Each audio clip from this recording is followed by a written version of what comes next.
So this man led Israel into idol worship. యెరోబాము అనేటువంటి రాజు మరలా ఇశ్రాయేలులను విగ్రహారాధనలోనికి నడిపించాడు.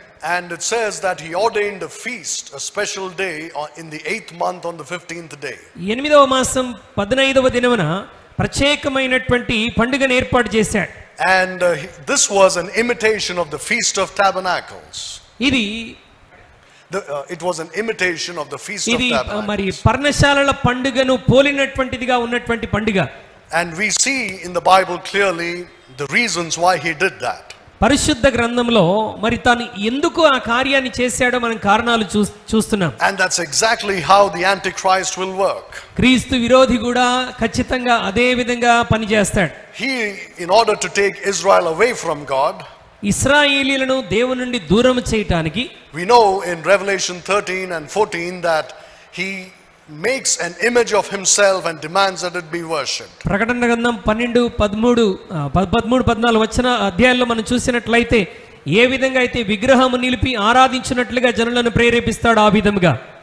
And that would be because Israel would be worshipping God and giving sacrifices in the tribulation. ఎందుకనగా ఇశ్రాయేలీయులు శ్రమల కాలంలో దేవుణ్ణి ఆరాధిస్తూ ఆయనకు బలులు అర్పిస్తూ ఉంటారు కాబట్టి. So he's going to stop them in the middle of the tribulation. వారు శ్రమల కాలం మధ్యలో ఇశ్రాయేల్ ప్రజల్ని అది చేయటానికి ఆపివేస్తాడు.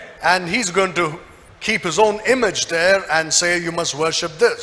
అతను తన సొంత విగ్రహాన్ని నిలువబెట్టించి దానిని ఆరాధించాలి, దానికి బలులు అర్పించాలని ప్రేరేపిస్తాడు. And when people don't do that, he puts them to death. ఎప్పుడైతే ప్రజలు అలా చేయటానికి తిరస్కరిస్తారో వారిని ఖచ్చితంగా చంపివేస్తాడు. So what's going to be demanded is that they bow down and kiss the image of the Antichrist. కాబట్టి వారు క్రీస్తు విరోధి యొక్క ఆ విగ్రహం ఎదుట సాగిలపడి దానిని ముద్దు పెట్టుకుంటారు. Look at chapter 19 of 1 Kings and verse 18.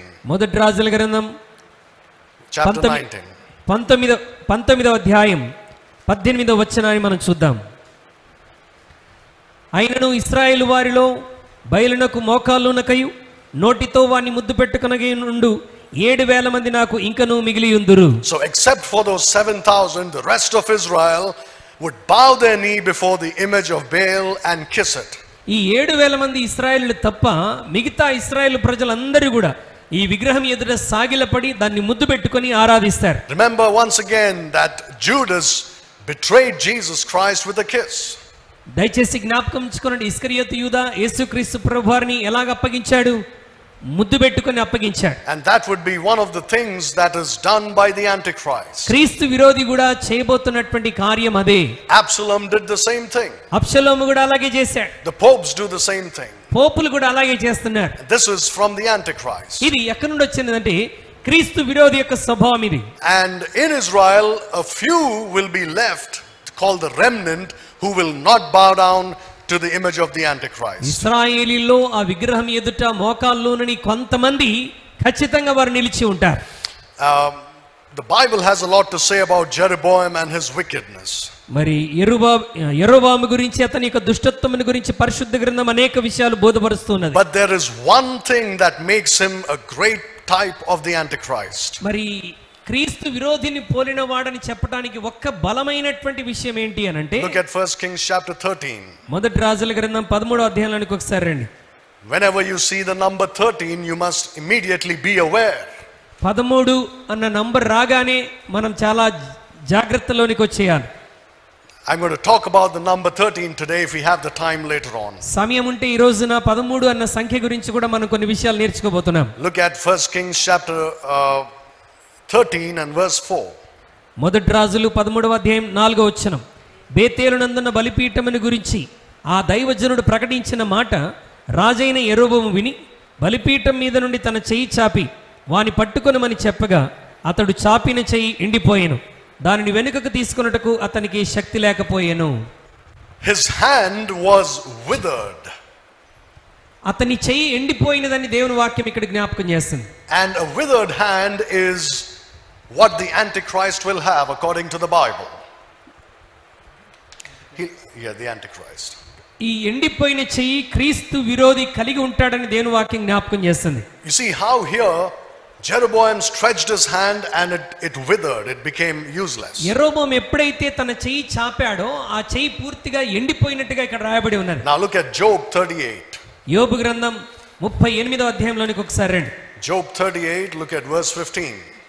యోబు గ్రంథం 38వ అధ్యాయం 15వ వచనం. దుష్టుల వెలుగు వారి యొద్ద నుండి తీసివేయబడును, వారెత్తిన బాహువు విర్రగొట్టబడును. And the high arm shall be broken. వారు ఎత్తినటువంటి బాహు అనగా వారు ఎత్తినటువంటి చెయ్యి విర్రగొట్టబడును. Now you see that in verse 13 of Job 38. 38వ అధ్యాయం 13వ వచనాన్ని మనం చూస్తే It talks about the wicked.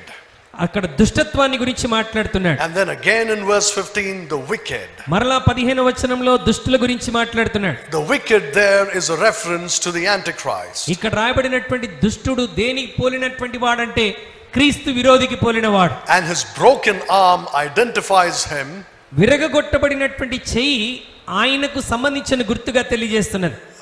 as a type of the Antichrist. ఆ విరగొట్టబడిన చెయ్యి క్రీస్తు విరోధిని పోలినటువంటిదన్న విషయాన్ని జ్ఞాపకం చేస్తున్నది. Now if you're thinking what is the connection? అయితే దీనికి దానికి సంబంధం ఏంటి పాస్టర్ గారు అనుకోవచ్చు. Look at Zechariah. జకరియా గ్రంథంలోనికి ఒకసారి రండి. Zechariah chapter 11. జకరియా గ్రంథం 11వ అధ్యాయం. Zechariah 11 verses 16 and 17.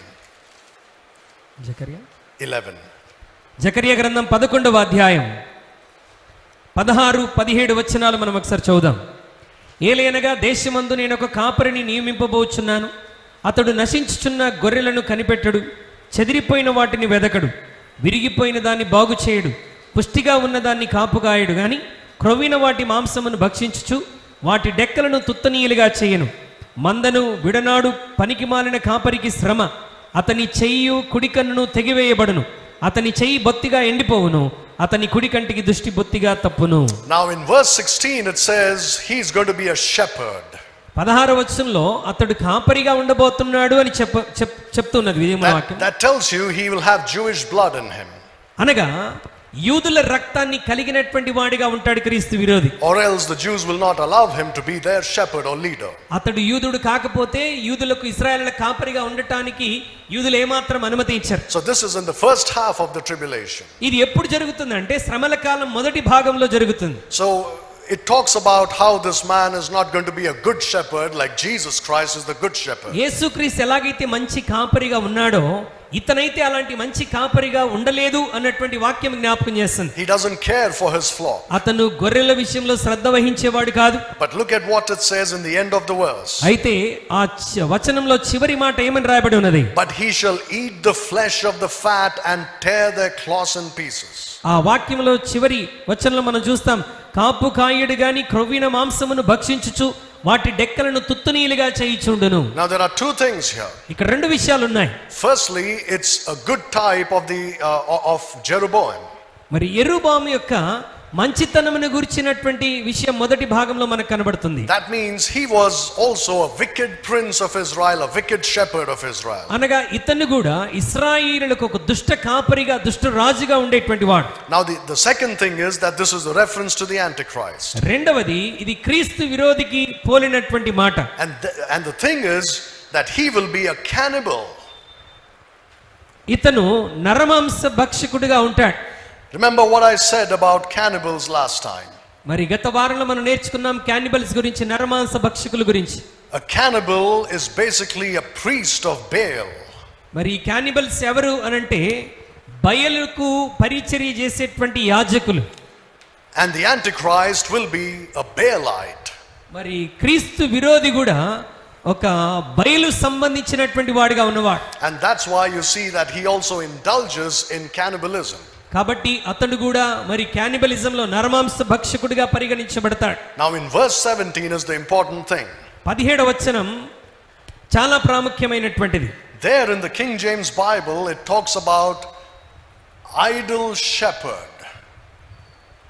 King James బైబిల్లో ఏమని తెలుస్తుంటే మరి విగ్రహములకు కాపరిగా ఉన్నవాడు. But in the Telugu Bible it says he's a useless shepherd.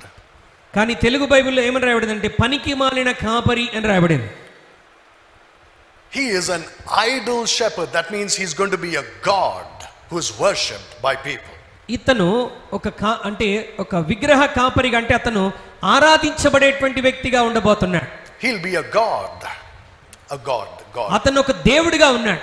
That's why it says idol shepherd. అందుకే ఇతన్ని విగ్రహ కాపరి, విగ్రహముగా ఉన్నటువంటి కాపరి అని చెప్పబడుతుంది. This is a reference to the Antichrist. ఇది క్రీస్తు విరోధికి పోలినటువంటి వాక్యం. And it identifies him as a shepherd, just like the Pope is called a shepherd of the Catholic Church. Catholic సంఘానికి పోప్ ఎలాగైతే కాపరిగా పిలువబడుతున్నాడో, ఇతను కూడా అలాగే కాపరిగా పిలువబడుతున్నాడు. And he is called an idol shepherd. That means he's going to be a religious leader. ఇతను Idol shepherd అని ఎందుకు పిలువబడుతున్నాడు అంటే, ఇతను మరి మత సంబంధమైనటువంటి నాయకుడిగా ఉండబోతున్నాడు. You see, a pope is a political leader and a religious leader. Pope అనేటువంటి వాడు రాజకీయంగాను మతపరంగాను నాయకుడిగా ఉన్నాడు. Do you know that the Vatican, which is the capital city of the Catholic Church, మరి కేథలిక్ సంఘానికి మరి రాజధానిగా ఉన్నటువంటి ఈ యొక్క Vatican city is a political place. అదొక రాజకీయ సంబంధమైనటువంటి స్థలం. It has its own army, though it's a small army.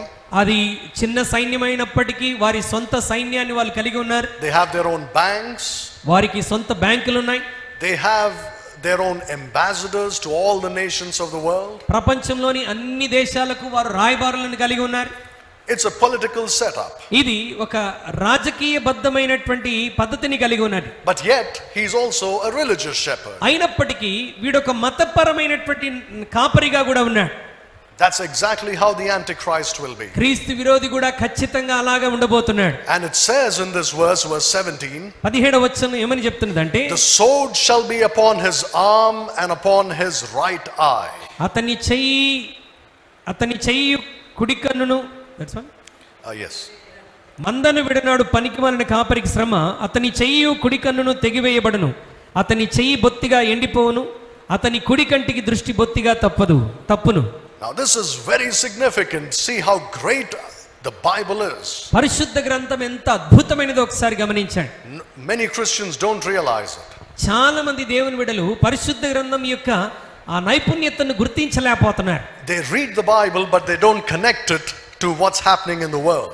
దేవుని వాక్యాన్ని చదువుతారు కానీ ప్రపంచంలో జరుగుతున్నటువంటి పరిస్థితులకు దాన్ని పోల్చి ఆలోచన చేయరు. Now it says here that his right arm shall be clean dried up, or his arm shall be clean dried up. అతని చెయ్యి బొత్తిగా ఎండిపోవును అని రాయబడి ఉన్నది. And before that it says the sword shall be upon his arm. అతని చెయ్యి కుడి కన్నును తెగివేయబడును. Okay, so in the King James it says there'll be a sword upon his arm. అతని కుడి చెయ్యి మీద మరి కత్తి పడుతుందని కింగ్ జేమ్స్ బైబిల్లో రాయబడి ఉన్నది. We have already seen that the Antichrist will be assassinated. మరి క్రీస్తు విరోధి ఖచ్చితంగా సంహరించబడతాడన్నటువంటి మాట మనం చూసాం. And then he rises from the dead. వాడు చనిపోయి మరలా మూడవ రోజున ప్రభువునకు వలె తిరిగి లేస్తాడు. So one of the reasons is because of the sword that falls on him. దానికి కారణం ఏంటంటే అతని మీద వేయబడినటువంటి కత్తి వలన. And look at this, that arm will be dried up just like Jeroboam's arm was dried up. యెరోబాము చెయ్యి ఎలాగైతే ఎండిపోయిందో ఇతని చెయ్యి కూడా ఎండిపోతున్నట్టుగా దేవుని వాక్యం జ్ఞాపకం చేస్తుంది. Not only that, one eye, his right eye will be darkened. He'll be blind in one eye. కుడి కన్ను తెగివేయబడునని దేవుని వాక్యం ఇక్కడ జ్ఞాపకం చేస్తుంది. కుడి కంటికి దృష్టి బొత్తిగా తప్పిపోతుంది. When the Bible writes this, what do you think? Bible ఈ మాట రాసి ఉన్నది అని అంటే ఎందుకు రాసి ఉన్నది అని మనం ఆలోచించాలి. Many Christians just read it and don't bother why God has put it there. చాలా మంది క్రైస్తవులు దేవుని బిడ్డలు దేవుని వాక్యం చదువుతూ అక్కడ ఏదైనా సందేహం వస్తే దాని గురించి ఆలోచన చేయరు. దాన్ని దాటేసి వేరే విషయాలు చదువుతుంటారు. They don't think, why did God say that his right eye will be darkened and his hand will be withered? అతని చెయ్యి ఎండిపోయిందని, అతని కుడి కన్ను దృష్టి బొత్తిగా తప్పిపోయిందని దేవుడు ఎందుకు రాసి పెట్టాడు అని ధ్యానం చెయ్యం. So they just read it and think, oh, it's something I don't understand, leave it aside. ఓ ఇదేందో మనకు అర్థం కావట్లేదు, దేవుడు ఎందుకు రాశాడు అనుకొని దాన్ని దాటేసి వెళ్ళిపోతుంటాం. The Antichrist will have his right eye blinded. క్రీస్తు విరోధి వాడి కుడి కన్ను పూర్తిగా దృష్టి తొలగిపోతుంది. And one arm, probably his right arm, will also be withered. బహుశా వాడి కుడి చెయ్యి పూర్తిగా ఎండిపోతుంది. Now I'll tell you something interesting. ఇక్కడ ఒక ఆసక్తికరమైన విషయాన్ని చెప్తున్నాను. Remember what I said, that the spirit of the Antichrist is already working in the world for the past 2000 years. క్రీస్తు విరోధి యొక్క ఆత్మ గడిచిన 2000 సంవత్సరాలుగా భూమి మీద పనిచేస్తూనే ఉన్నది. And the people of the world are attracted to that spirit of the Antichrist. లోకంలోని జనులందరూ కూడా క్రీస్తు విరోధి యొక్క ఆత్మకు ఆకర్షించబడుతూనే ఉన్నారు. And let me show you something or tell you something which I don't know if you are familiar with. మరి మీకు ఆ విషయం బాగా తెలుసో లేదో తెలియదు కానీ ఒక విషయాన్ని నేను జ్ఞాపకం చేస్తున్నాను. That one of the groups of people who are greatly attracted to the spirit of the Antichrist, ఒక గుంపుకు ఒక తెగకు సంబంధించినటువంటి ప్రజలు ఈ క్రీస్తు విరోధి ఆత్మకు బాగా ఆకర్షితులైపోయారు. and that is the movie industry. వారు ఎవరంటే ఈ మూవీ ఇండస్ట్రీ వారు, especially Hollywood, but today even in India. ప్రత్యేకముగా హాలీవుడ్ మూవీస్ తీసేటువంటి వారు అయితే ఇప్పుడు భారతదేశంలో కూడా ఆకర్షించబడుతున్నారు. How many of you have seen pictures of actors and actresses with their hand on the eye like this? మీలో ఎంతమంది ఓకే మరి సినిమాలో నటించినటువంటి యాక్టర్స్, హీరోలే కానీ హీరోయిన్లే కానీ యాక్టర్సే కానీ ఒక కన్ను మూసుకొని కనబడినట్టుగా చూశారు ఎక్కడైనా? Different ways in which they do that. చాలా రకరకాల పద్ధతుల్లో వాళ్ళు అలాగ చేస్తూ ఉంటారు. But they'll make sure the picture is such that only one of their eyes are seen. వారు చూపించేటువంటి ఆ యొక్క పిక్చర్ లో ఒక కన్ను మూయబడి ఒక కన్నుతోనే చూస్తున్నట్టుగా చూపిస్తారు. Everybody thinks it's fashion. చాలా మంది అనుకుంటారు అదేదో ఫ్యాషన్ కొరకు చూపిస్తున్నారేమోనని. It's not fashion. అది ఫ్యాషన్ కాదండి. Maybe even they don't know what they are doing. ఈ నటిస్తున్నటువంటి వారికి కూడా తెలియదు వారు ఎందుకు అలా నటిస్తున్నారు. But when they do that, they are talking about the Antichrist who will have only one eye. వారు అలా చేస్తున్నప్పుడు వారికి తెలియకుండానే క్రీస్తు విరోధిని గురించి వారు మనకు తెలియజేస్తున్నారు. This is also called the all-seeing eye of Horus. All-seeing eye of Horus. దీన్ని all seen eye of Horus అని పిలుస్తారు. I'll explain that. దాన్ని నేను మీకు వివరిస్తాను. You will see like this in many pictures, especially associated with singers in America and actors. America దేశంలో మరి ఈ పాటలు పాడేటువంటి వారు లేకపోతే యాక్టర్స్ ఎక్కువ మంది ఇలాగూ తమను తాము చిత్రీకరించుకొని కనబడతారు.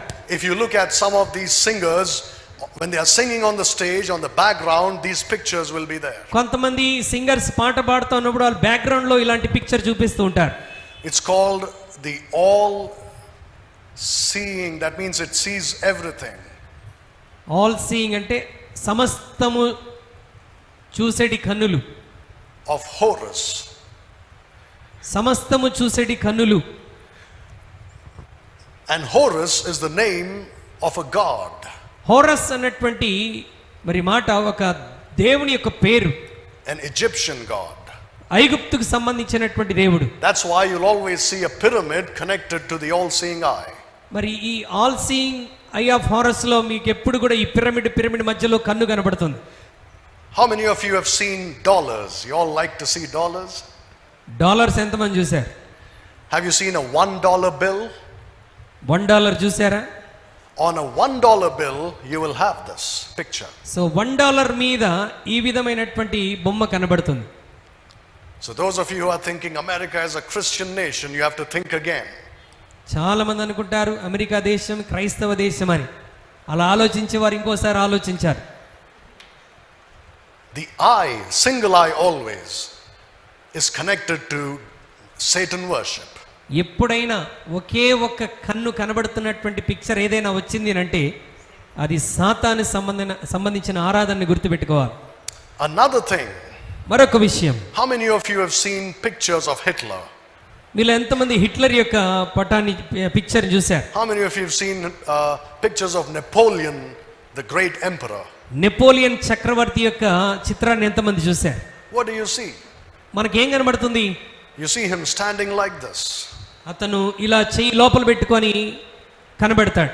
If you look at Kaiser Wilhelm, right, the emperor of Prussia, Persia దేశానికి సంబంధించిన చక్రవర్తిని మనం చూస్తే he also stands like this. అతన్ని కూడా తన చెయ్యి లోపల పెట్టుకొని నిలబడతాడు. Many people do that. చాలా మంది అలాగ చేస్తారు. What does that represent? దాని అర్థం ఏమై ఉన్నది? The withered hand of the Antichrist. క్రీస్తు విరోధి యొక్క ఎండిపోయిన చెయ్యికి గుర్తుగా ఉన్నది. That's the spirit of the Antichrist that these men are influenced by. అది క్రీస్తు విరోధి యొక్క ఆత్మ ఈ ప్రజలందరూ కూడా దాని చేత ప్రభావితం చేయబడుతున్నారు. So in Zechariah it's very clear that the Antichrist has a blind eye and a withered hand, and the withered hand is seen in Jeroboam. Zechariah గ్రంథంలో మనం స్పష్టంగా చూస్తున్నాం 11:17లో క్రీస్తు విరోధి యొక్క చెయ్యి ఎండిపోతుంది, వాడి కన్ను ఒకటి బొత్తిగా కనబడదు. Just like Jeroboam. యెరోబాముకైతే ఎలాగైతే మనం చూసామో అదే విధంగా. Look at Jeremiah chapter 48. ఇర్మియా గ్రంథం 48వ అధ్యాయంలోనికి ఒకసారి రండి. Look at verses 24 and 25. ఇర్మియా గ్రంథం 48వ అధ్యాయం 24, 25 వచనాలు. దూరమైనట్టు సమీపమైనట్టు మోయాబు దేశపురములన్నిటికీ శిక్ష విధింపబడి ఉన్నది. మోయాబు శృంగము నరికివేయబడి ఉన్నది, దాని బాహువు విరవబడి ఉన్నది. యెహోవా వాక్కు ఇదే. Now it's surprising to me that the word Kerioth is not there. Is it there, or did I miss it?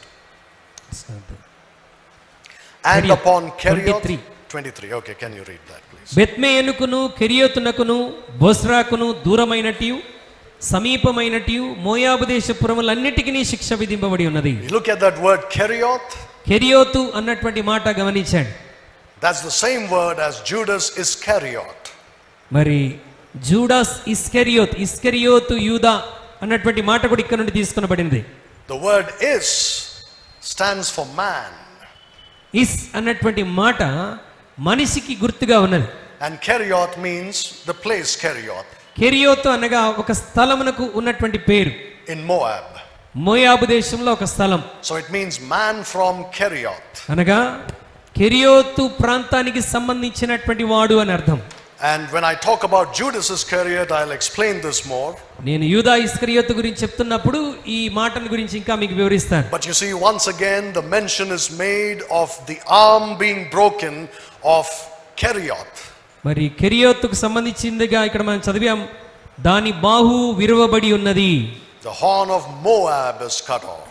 మోయాబు శృంగము నరికివేయబడి ఉన్నది. The arm, whenever you see the arm being used by these people, you will understand it. బాహు విరవబడి ఉన్నది అన్న మాట, విరగొట్టబడినది అన్న మాట మనం చూసినప్పుడు మనకి ఈ సంగతి అర్థమైపోవాలి. Look at Ezekiel chapter 30.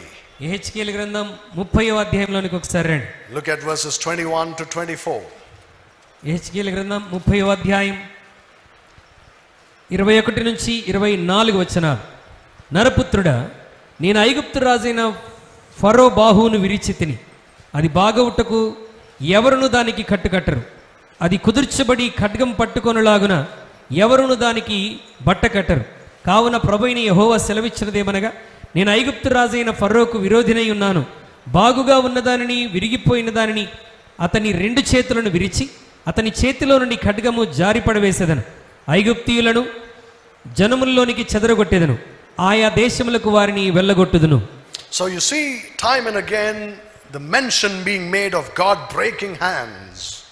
మరి బాహు విర్రగొట్టబడటం అన్నటువంటి మాట దేవుడు పదే పదే రాసి చూపిస్తూ ఉన్నాడు. And that is to do with the Antichrist. అది ఎవరికి సంబంధించిన మాట అనగా క్రీస్తు విరోధికి సంబంధించిన మాట. Because Pharaoh is a great type of the Antichrist too. ఎందుకనగా మనం నేర్చుకున్నట్టుగా ఫరో క్రీస్తు విరోధుల్లో చాలా పోలిక కలిగినటువంటి వాడు. So you have Jeroboam who makes Israel to worship golden calves and kiss the idol of Baal. కాబట్టి యెరోబోము రాజు బంగారు ప్రతిమను చేయించి ఇశ్రాయేలుకు దానికి సాగిలపడినట్టుగా దానికి ముద్దు పెట్టినట్లుగా వారిని ప్రోత్సహించాడు. And you have this man, his hand has been withered. మరి అతని చెయ్యి ఎండిపోయినట్టుగా లేఖనంలో రాయబడి ఉన్నది. So again that's a great type of the Antichrist. కాబట్టి యెరోబోము క్రీస్తు విరోధిని పోలిన వాళ్ళలో ఒకడు. The next one. Next one. Look at 1 Samuel chapter 25 and verse 29. మొదటి సమూయేలు గ్రంథం 25వ అధ్యాయం 29వ వచనాన్ని మనం చూద్దాం.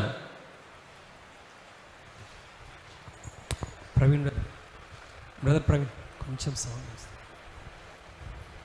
మొదటి సమూయేలు 25:29 నేను చదువుతున్నాను, జాగ్రత్తగా గమనించండి. నిన్ను హింసించుటకైనను నీ ప్రాణము తీయటకైనను ఎవడైనా ఉద్దేశించిన ఎడల నా ఏలినవాడవగు నీ ప్రాణము నీ దేవుడైన యెహోవా యుద్ధన్న జీవపు మాటల్లో కట్టబడును. ఒకడు వడిసెలతో రాయి విసిరినట్లు ఆయన నీ శత్రువుల ప్రాణములను విసిరివేయును. I think you can read still, brother, one more verse. యెహోవా నా ఏలినవాడవగు నిన్ను గురించి సెలవిచ్చిన మేలంతటిని నీకు చేసి నిన్ను ఇశ్రాయేలుల మీద అధిపతిగా నిర్ణయించిన తర్వాత నా ఏలినవాడవగు నీవు రక్తమును నిష్కారణముగా చిందించినందుకే నా ఏలినవాడవగు నీవు పగ తీర్చుకున్నందుకే మనోవిచారమైనను దుఃఖమైనను నా ఏలినవాడవగు నీకు ఎంత మాత్రమును కలగకపోవును.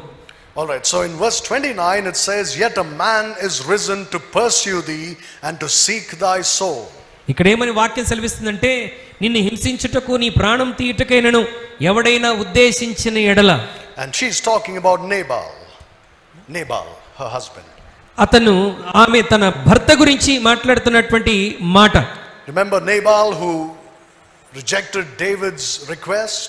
దావీదు యొక్క విన్నపాన్ని మరి తిరస్కరించినటువంటి నాబాలు గురించి మనకు తెలుసు కదా. If you remember the answer that Nabal gave in the same chapter, look at verse 10. మరి ఇదే అధ్యాయంలో 10వ వచనంలో నాబాలు ఇచ్చినటువంటి జవాబు ఏంటో ఒకసారి చూడండి. 25వ అధ్యాయం 10వ వచనంలో నాబాలు, దావీదు ఎవడు, యెషై కుమారుడు ఎవడు, తమ యజమానులను విడిచి పారిపోయిన దాసులు ఇప్పుడు అనేకులున్నారు.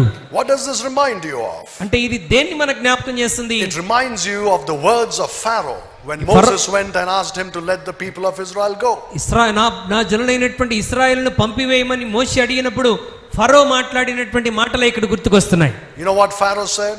ఫరో ఏమని చెప్పాడు తెలుసా? He said, who is the Lord? యెహోవా ఎవడు? That I should send these people away. ఈ ప్రజలను నేను పంపించి వేయటానికి మీ దేవుడైన యెహోవా ఎవడు అని అడుగుతున్నాడు. And Nabal says, who is David? David is a type of Christ. ఇక్కడ నాబాలు అడుగుతా ఉన్నాడు, దావీదు యేసుక్రీస్తుకు పోలికగా ఉన్నటువంటి వాడు గనుక ఇక్కడ నాబాలు అడుగుతున్నాడు, దావీదు ఎవడు, యెషై కుమారుడు ఎవడు? So you can read that whole chapter and you will see that there are some things about Nabal which makes him like the foolish shepherd. ఈ నాబాలు గురించి అధ్యాయం అంతా మనం చదివితే ఒక వెర్రి కాపరి వంటి వాడిగా మనకు కనబడుతూ ఉంటాడు. But I want to go forward and talk about another very important figure. మరి ముందుకు వెళ్ళి మరొక ప్రాముఖ్యమైనటువంటి వ్యక్తిని గురించి మాట్లాడ ఇష్టపడుతున్నాను. And this man's name was Sennacherib. సన్హెరీబు. Right, he was the king of Assyria. Assyria దేశానికి సంబంధించిన రాజు సన్హెరీబు. He is another type of the Antichrist. క్రీస్తు విరోధుల్లో ఈయన కూడా, క్రీస్తు విరోధికి పోలిన వారిలో ఈయన కూడా ఒకడు. Now look at 2 Kings chapter 19 and verse 16.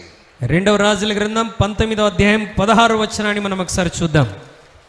రెండవ రాజులు 19:16. యెహోవా చెవియొగ్గి ఆలకింపుము, యెహోవా కన్నులు తెరిచి దృష్టించుము, జీవము గల దేవుడవైన నిన్ను దూషించుటకై సన్హెరీబు పంపిన వారి మాటలను చెవిని పెట్టుము. He reproaches the living God. ఇతను జీవము గల దేవుని దూషిస్తూ ఉన్నాడు. Look at verse 35. 35వ వచనాన్ని కూడా మనం ఒకసారి చూద్దాం. ఆ రాత్రియే యెహోవా దూత బయలుదేరి అష్షూరు వారి దండుపేటలో జొచ్చి 185,000 మందిని హతము చేసెను. ఉదయమున జనులు లేచి చూడగా వారందరూ మృత కళేబరములై ఉండిరి. So this man spoke against the living God. ఈ సన్హెరీబు అనేటువంటి వాడు జీవము గల దేవునికి వ్యతిరేకంగా మాట్లాడినటువంటి వాడు. If you read the whole chapter, ఆ అధ్యాయం అంతా మనం చదివితే you will see how he sent his servants to go and threaten Jerusalem. ఇతని యొక్క సేవకులు పనివారిని యెరూషలేముని ఎలా భయపెట్టారో మనం చూడవచ్చు. And they said, who among the gods were able to stop Sennacherib? సన్హెరీబును ఆపగలిగినటువంటి వాడు మీ దేవుళ్ళలో ఎవరున్నాడు అని సవాల్ చేస్తున్నారు. And if you read what Rabshakeh says to the people of Israel, Israel గురించి రబ్షాకే అనేటువంటి వాడు చెప్పినటువంటి మాటలు మనం వింటే you will see exactly how the Antichrist and the false prophet will speak. క్రీస్తు విరోధి అబద్ధ ప్రవక్తలు ఎలా మాట్లాడతారో రబ్షాకే అనువాడు కూడా ఖచ్చితంగా అలాగే మాట్లాడుతున్నాడు. And you will also learn something important, because there you see how the devil will come and attack you. అపవాది వచ్చి ఏ విధంగా ప్రజల మీదకి అటాక్ చేస్తుందో అక్కడ స్పష్టంగా మనం గ్రహించవచ్చు. A lot of things that you can learn there. అనేకమైనటువంటి విషయాలు మనం అక్కడ నేర్చుకోవచ్చు. But the thing that stands out is that he reproaches the living God. అతను జీవముగల దేవుని నామాన్ని దూషించేవాడిగా సన్హెరీబు ఉన్నాడు. Another man did the same thing. Look at Acts chapter 12. అపోస్తల కార్యం 12వ అధ్యాయాన్ని మీరు చూసినట్లయితే అక్కడ కూడా ఒక వ్యక్తి అలాగే చేస్తూ ఉన్నాడు. Look at Acts chapter 12 and verses 22 and 23. అపోస్తల కార్యం 12వ అధ్యాయం 22-23 వచనాలు. ఇది దైవస్వరమే గాని మానవస్వరమే కాదని కేకలు వేసిరి.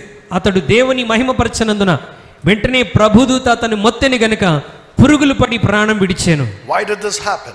ఎందుకు ఇది జరిగింది? Because he gave a speech to the people. ఎందుకనగా ఇక్కడ హేరోదు ప్రజలకు మరి ప్రసంగం చేస్తూ ఉన్నాడు. And when they heard his speech, అతని ప్రసంగము జనులు విన్నప్పుడు they said he's a god. వాళ్ళు ఏమన్నారంటే అబ్బా ఇది దైవస్వరమే, ఇతను దేవుడే అని అంటున్నారు. And immediately God struck him dead. ఎప్పుడైతే అలా మాట్లాడుతున్నారో వెంటనే దేవుడు వారిని మొత్తివేశాడు. Because he didn't give glory to God. ఎందుకనగా అతడు దేవుని మహిమపరచలేదు గనుక. You see, the Antichrist comes against Israel in the second part of the tribulation. అదే విధంగా శ్రమల కాలం రెండవ భాగంలో కూడా క్రీస్తు విరోధి ఇశ్రాయేలుకు వ్యతిరేకంగా వస్తాడు. And some of these Jews will stand against him. ఈ యూదులు క్రీస్తు విరోధికి వ్యతిరేకంగా నిలబడతారు. And this is the kind of speech he's going to give to them like Sennacherib gave. సన్హెరీబు ఎలాగైతే ప్రసంగించాడో అదే విధంగా క్రీస్తు విరోధి కూడా రెండవ భాగంలో మాట్లాడబోతున్నాడు. And he's going to say, who is this God that can stop me? ఈ దేవుడు నన్ను ఆపగలిగినటువంటి మీరు ఆరాధించే దేవుడు ఎవడు అని గర్వంతో మాట్లాడతాడు. Were any of the other gods of the nations able to stop me? ఇక్కడ ఉన్నటువంటి దేవుళ్ళలో ఎవరైనా నన్ను ఆపగలడా? Remember Hezekiah's prayer? హిజ్కియా ప్రార్థన మీకు తెలుసా? He said, Lord, it is true what Sennacherib says. ప్రభువా ఇదిగో సన్హెరీబు ఏమైతే చెప్పాడో అది వాస్తవము అని ప్రార్థిస్తున్నాడు. He says no God was able to stop him among all the nations. మరి దేశములన్నిట్లో ఏ దేవుడు కూడా వారిని ఆపలేడు, అది నిజమే. Because they are not God. ఎందుకంటే వారు దేవుళ్ళు కాదు కాబట్టి సన్హెరీబు క్రియలను ఆపలేకపోతున్నారు. But you are the living God. అయితే నీవు జీవముగల దేవుడవు. And we know what happened. God sent an angel and destroyed the army. దేవుడు దూతను పంపించి సన్హెరీబు సైన్యం అంతటిని నాశనం చేశాడు. So the Antichrist in the tribulation attacks Jerusalem. క్రీస్తు విరోధి అయినటువంటి వాడు కూడా మరి శ్రమల కాలం రెండవ భాగంలో ఇశ్రాయేల్ మీద అటాక్ చేస్తాడు. Just like Sennacherib. సన్హెరీబు ఎలాగైతే చేశాడో. But if you know the story, Sennacherib came against Jerusalem, then went away. సన్హెరీబు యెరూషలేమునకు వ్యతిరేకంగా వచ్చి వెళ్ళిపోయాడు. Then he came back again. మరలా రెండోసారి వస్తాడు. That's exactly how the Antichrist is going to do. శ్రమల కాలంలో క్రీస్తు విరోధి ఎగ్జాక్ట్ గా అలాగే చేయబోతున్నాడు. He's going to come against Jerusalem, then he's going to go back. If you read Daniel 11, you will understand. దానియేలు గ్రంథం 11వ అధ్యాయం చదివితే మీకు అర్థమవుతుంది. యెరూషలేమునకు వ్యతిరేకంగా వస్తాడు, మరలా వెళ్ళిపోయి మరలా వస్తాడు. But when he goes away, that's when the Jews escape from Jerusalem. ఎప్పుడైతే వాడు యెరూషలేము నుండి వెళ్ళిపోతాడో యూదులు అదే అదునుగా భావించి పారిపోతారు. In Matthew 24, Jesus says, flee to the mountains. మత్తయి 24లో ప్రభు చెప్తాడు కదా, మరి మనుషులు కొండలకు పారిపోవలెను. That's what's going to happen before he comes back. వాడు మరలా తిరిగి యెరూషలేమునకు రాకముందు ప్రజలు వారికి ఎక్కడ అవసరమైతే అక్కడ పారిపోతారు ప్రాణం కాపాడుకోవడానికి. I'm trying to move ahead fast because there's something important I would like to cover today. మనం త్వరగా ముందుకెళ్దాం, ఎందుకంటే ప్రాముఖ్యమైన విషయాన్ని ఈ రోజు మీకు చెప్పబోతున్నాను. Now the next one, the 14th type of the Antichrist is Nebuchadnezzar. మరి 14వ వాడు క్రీస్తు విరోధిని పోలినటువంటి 14వ వాడు రాజైన Nebuchadnezzar. Nebuchadnezzar was the king of Babylon. నెబుకద్నెజరు బబులోను దేశానికి రాజుగా ఉన్నటువంటి వాడు. And he was an idol worshipper. ఇతను కూడా విగ్రహారాధికుడే. But we know that at some point he acknowledged God. మరి ఒకానొక సమయంలో యెహోవా దేవుడే నిజమైన దేవుడు అని ఒక గుర్తింపుకు వచ్చాడు. So he is a type of the Antichrist till that point, but after that he's not a type of the Antichrist anymore. అంటే దేవుణ్ణి దేవుడిగా గుర్తించే సమయం వరకు మంచివాడిగానే ఉన్నాడు. తర్వాత మరలా అతని గురించి వేరుగా మనం చూస్తాం. So what I'm saying is that a part of his life is a type of the Antichrist. అతని జీవితంలో కొంత భాగం క్రీస్తు విరోధిని పోలిన వాడుగా ఉన్నాడు. Look at Daniel chapter 3. దానియేలు గ్రంథం 3వ అధ్యాయం దయచేసి చూడండి. Look at verses 1 and 2. దానియేలు గ్రంథం 3వ అధ్యాయం మొదటి 2 వచనాలు. రాజుగా నెబుకద్నెజరు బంగారు ప్రతిమ ఒకటి చేయించి బబులోను దేశంలోని దూరాయన మైదానంలో దాన్ని నిలవబెట్టించాను. అది 60 మూరల ఎత్తును 6 మూరల వెడల్పును ఉండరు. రాజుకు నెబుకద్నెజరు అధిపతులను, సేనాధిపతులను, సంస్థానాధిపతులను, మంత్రులను, ఖజానాదారులను, ధర్మశాస్త్ర విధాయకులను, న్యాయాధిపతులను, సంస్థానంలో ఆధిక్యత వహించిన వారందరినీ సమకూర్చుటకును రాజుకు నెబుకద్నెజరు నిలబెట్టిన ప్రతిమ యొక్క ప్రతిష్టకు రప్పించుటకు దూతలను పంపించెను. You see that he made an image of gold. అతను బంగారముతో ఒక ప్రతిమను చేయించాడు. That would be his own image. అది తన సొంత విగ్రహమే. Remember in chapter 2 he saw a dream of this great colossus or image. రెండవ అధ్యాయంలో తనకు వచ్చినటువంటి కలలో మరి ఒక విగ్రహాన్ని చూశాడు. And Daniel interpreted that dream. దానియేలు దాని యొక్క మర్మాన్ని అతనికి తెలియజేశాడు. And he said, "Thou art that head of gold." ఆ బంగారంతో చేయబడిన తల నెబుకద్నెజర్ రాజా మీరే. But he made the whole image of gold. He said, "I am this image." నెబుకద్నెజరు ఆ మాట విన్న తర్వాత ఆయన చేసిన పని ఏంటంటే తన విగ్రహమంతా బంగారంతో చేయించాడు. And look at the number that is given there. అక్కడ ఇవ్వబడినటువంటి సంఖ్య చూడండి. It is 60 by 6 by 6. 60 feet. 60 అడుగు 60 మూరల ఎత్తు. And 6 feet in circumference. 6 మూరల వెడల్పు. And 6 feet in width. మరి 6 మూరల వెడల్పు కలిగినటువంటిది. What is that number? ఆ నంబర్ యొక్క అర్థం ఏంటి? Very close to 666. 666 అంటే ఓకే 666 కి చాలా దగ్గరగా ఉన్నటువంటిది. So this man made an image and said, you must fall down and worship. ఈ వ్యక్తి ఆ పొడవైనటువంటి విగ్రహమును చేయించి దాని ఎదుట సాగిలపడమని చెప్తున్నాడు. Look at verses 16 to 18. 16 నుండి 18 వచనాలు దయచేసి ఒకసారి మనం చూద్దాం. Sorry, verses 4 to 6. 4 to 6. Yes. 4 నుండి 6 వచనాలు.